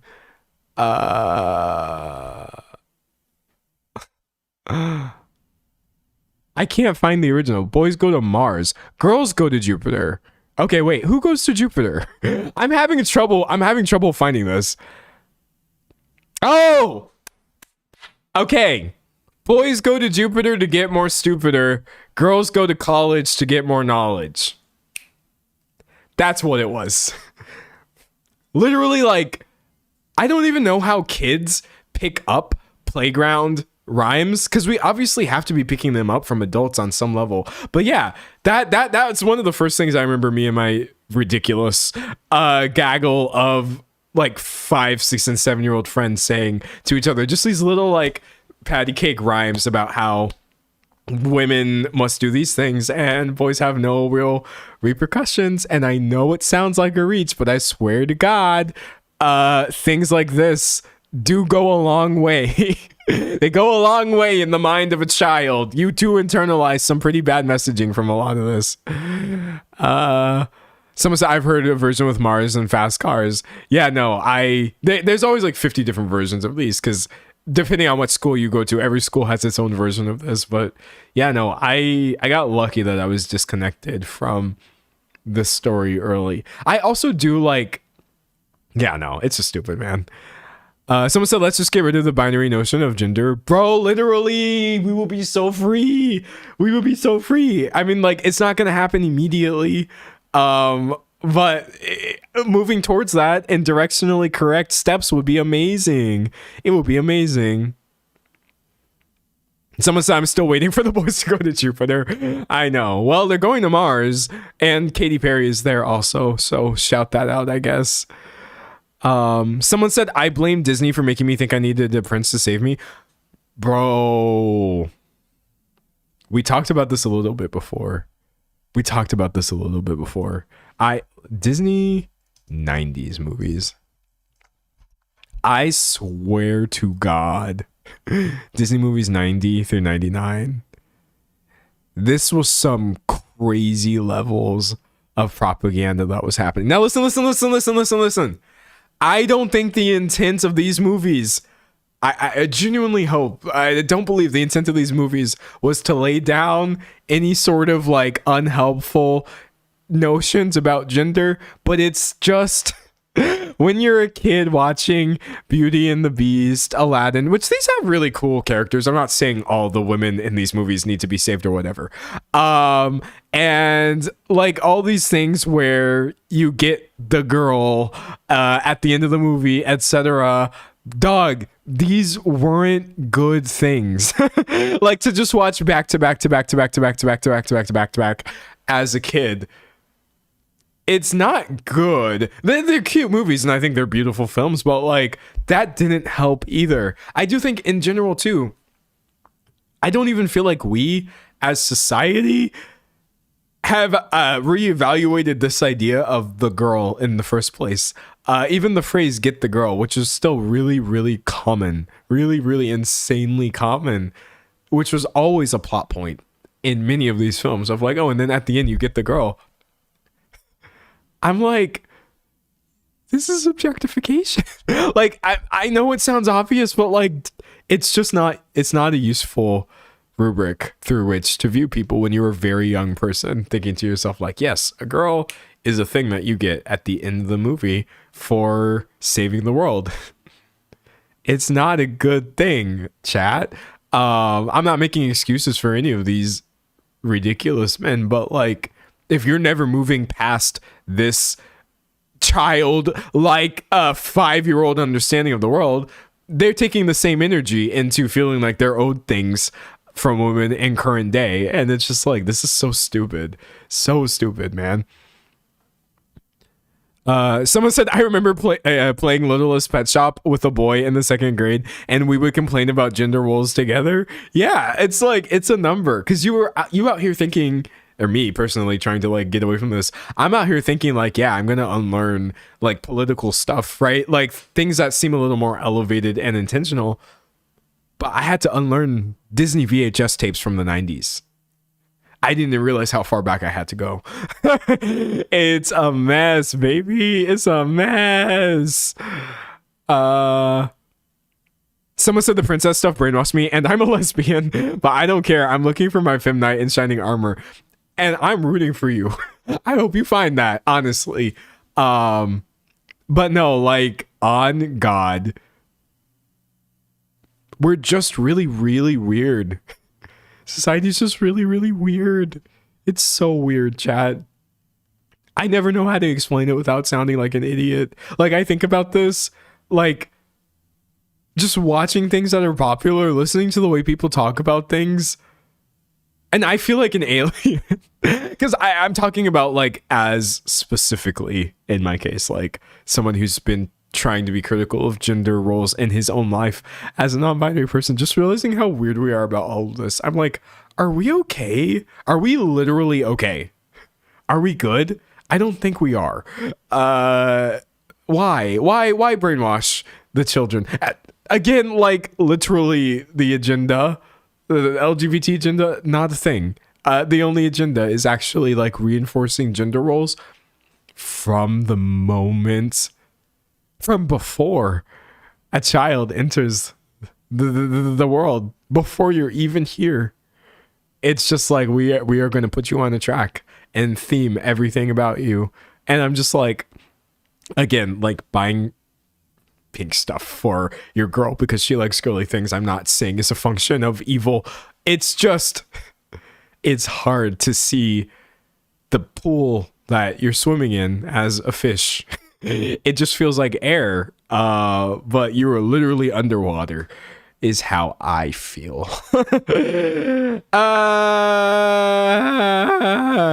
Someone said, oh God, yes, the girl math and the I'm just a girl makes me so upset. Oh, I can't really speak to that one, but I have seen a lot of people express frustration with that, of like, is it a good thing then for women to like joke about not knowing how to do things? I'm treading carefully here to make sure I'm not overstepping, but like, I think, whereas obviously girl math and girl dinner and all these things were like jokes on some level, it's just obviously jarring to see some people be like, I proudly don't know how to do things. That's maybe intensely regressive and possibly triggering for some people, but like, dog, it's not good. Someone said rebranded sexism. Yeah, I guess it's not better if it's you yourself saying it. I know that to be true. That's something I can say very confidently. No sort of harmful attitude is better just because it's coming from you yourself. No, probably not. Probably not. Someone said my roommate is like, this is hella annoying. Yeah, no, the girl math thing is wild to me, because I'm like, what happened to like women in STEM? All that stuff of like, I remember when I was a kid, there was a really big push to acknowledge women's contribution to the sciences, the mathematics. Why am I putting the in front of it like it makes it sound more fancy? Science and math and medicine, engineering, all of this. Women have literally always been running, basically. But like when I was a kid, they were trying to involve girls in science. Do you remember that, like being a kid and they had those like programs where it would literally be like, you can be an inventor, you can be all of these things, and somehow this is manifested into a bunch of people on TikTok joking about like, oh, I budgeted wrong because girl math, ha ha ha, basic math, I don't do that. And I'm like, did we lose something? Something must have been lost along the way, is how I feel about that. Someone said women in STEM. I believe in women in STEM. Yeah, no, Dog, that one's wild. Granted, I leave most of the commentary about that to women because I do feel like there's so many levels of nuance that I myself don't even immediately see. But like from the outside, I am very much like, nah, don't, baby, don't brag about not knowing math. No. Oh my God. No, don't do it. Don't do it. Someone said I'm in STEM, it sucks. Well, yeah, not saying it's a fun industry, just that it's involved a lot of contributions from all kinds of people over the years. Someone said, quote, I love being a stupid woman, he he he. Yeah, no, I see why that's off-putting to people, and that's what I'll say about that. Oh man, that's a mess, bro. That's a mess. Someone said, I also hate that how girl math implies that all the things girls spend money on are trivial. No one would say girl math about a guy buying a truck with a bunch of stupid, useless accessories. Well, okay, the truth of the matter is, though, and I will say this very confidently because it's a cold take, it's not really that crazy. We're literally just trying to push people back into the 1950s. Obviously. You see it from, you get like hard versions of it and soft versions of it.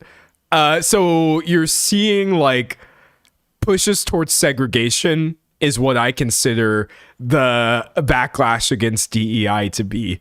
A lot of y'all really just want all white spaces and you don't want to say it. All of these attacks on like reproductive health and like women's health or those sorts of issues are obviously a legislative attempt to roll things back to the way they used to be. And I guess it's just a little trickier when it manifests softly and it's something cute. actually, like a little TikTok that's joking about not knowing math. If you were to view it in a vacuum, that's fine. But when you view it in the grander picture of we are literally trying to recreate the way things used to be, because that is the end product of conservatism, it's not cute. It doesn't mean TikTok creator number 234 was out here trying to be an instrument of this, but it does mean it's a valid lens with which to view any and all of this content, truthfully. But yeah, so many things that are happening right now expressly done with the intention of trying to reset things to the 50s at the latest. Before, they don't want anybody to have rights, they don't want certain kinds of people to be seen. Like, it's ugly. Honestly, it's ugly. So it's like conservatism is a virus. It's bad, bro. It is bad. Someone, hold on, wait, I like this though. Someone in chat said, I think it's more of an ironic thing. No, but I've never said go math. That's the thing that makes it really tricky, right? I still genuinely don't believe any one individual person is expressly thinking to themselves, yeah, I am contributing to a dominant cultural narrative right now of the regression of like women's rights or standing in society. I think people are being ironic. I think the issue is when thousands and thousands and thousands of people are doing something ironically, and the end result is the same thing as thousands and thousands and thousands of people doing something intentionally, it almost ceases to matter. That's sort of the problem with this whole, like, it makes it really hard to criticize somebody who's doing something as a joke and is not intending any harm. But when it happens on a wide scale, I feel like it's so tricky. Someone said the joke gets lost somewhere. That's what it kind of feels like, is like, I understand it, and I'm not here to like box people in or police what you can or cannot joke about at all. I just think like sometimes when you start feeling like it's a joke but none of us are laughing, that's when it gets scary. That's when it can get a little scary for some people, I believe. Someone said men don't see those phrases as sarcasm. Yeah, no, like, and that's not to say you have to be worried about how men are perceiving the things that you're saying. Just, that's why I said it's not something I have super strong concrete stances on, just something I'm aware of, because I did a little bit of research into girl math. It was a very popular topic, I think, a little while ago. I mean, it still is, and I read a lot of the discourse about it, and I learned a lot. But ooh, buddy, oh buddy. Oh no. Someone says something causes harm, it causes harm no matter the intention. I find that to be true, for real. Someone says it gets lost and eventually co-opted. You gotta be careful when the jokes are making fun of issues that are not yet resolved or addressed in a meaningful way. I agree with that though. I agree. Like, that's a good bit of nuance. You obviously can and probably should joke about whatever it is you want to do, especially if you are literally part of a marginalized group, which this is women joking about themselves. But it can be pretty useful to like think about the context of joking or subverting things that have not been addressed in a meaningful way. I'm not going to name any names. Don't get mad at me here, because I'm literally not talking about any one person. But like recently, a music-wide trend of talking about the way that celebrities are like dressing, or like the things that they're subverting or playing into having origins in, oppressive time periods or whatever, but being reclaimed. And half of the conversation winds up being, obviously people are free to subvert or do whatever they want. But then you kind of get that undercurrent of people just kind of saying like, it can feel uncomfortable to subvert things that are still a problem. And I understand that perspective. I really, really, really do. That's all I can say. I'm not saying anything is right or wrong, because I really am not that smart, especially when it comes to issues that don't directly affect me. But I just feel like it's understandable, man. It's understandable. Someone said I joined late. Is Anthony Fantano the one being conservative? Don't worry if you missed it, because tomorrow you can just watch the full thing. You really, really can. Reading chat. Someone says South Park pulls this off sometimes and utterly fails others. Yeah, South Park is a mess. It has a win rate sometimes, but then other times things come out of that show and I'm like, are you kidding me? Why would you ever put pen to paper for this? That's wild. That is wild, man. Reading chat. But anyways, I will say this though. I can't stress this enough. Please take literally everything I just said in the past like 20 minutes and throw it away. I'm being so for real right now. My opinion on girl math and girl dinner doesn't matter. And that's ultimately the conclusion that I came to when I was thinking about maybe making a video about it, just because it was very widely talked about. I like discourse no matter what it's about. At the end of the day, I was like, nothing I think about this is important or is like the issue. It's more of a case where I'm more interested in what other people feel, for sure. Like, I'm not gonna, I don't think I can fix that one. Nah, baby, nah. Someone says, sure, but we do agree with you. I mean, hopefully you see where I'm coming from, which is mostly just trying to see where other people are coming from. I always have to bow out of decisions. Every now and then, it does get beyond my wheelhouse where I just gotta be like, at the end of the day, don't nobody want a video from you on this. Accept your fate. You are, at the end of the day, a man. Move on, buddy. Somebody said, see, like one comment says you really don't get it, and right under there it says you're good. And that's the duality of, well, not men in this case, but women.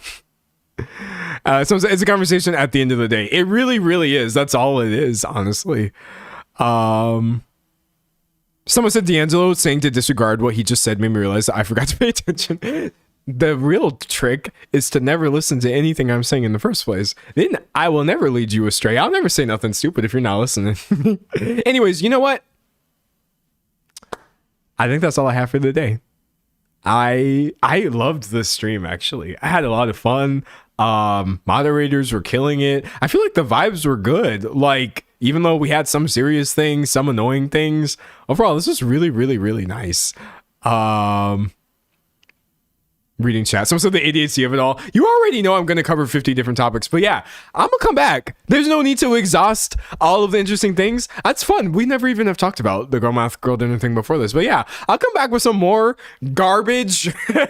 Bye, everybody. See you soon, hopefully. All right, let's see.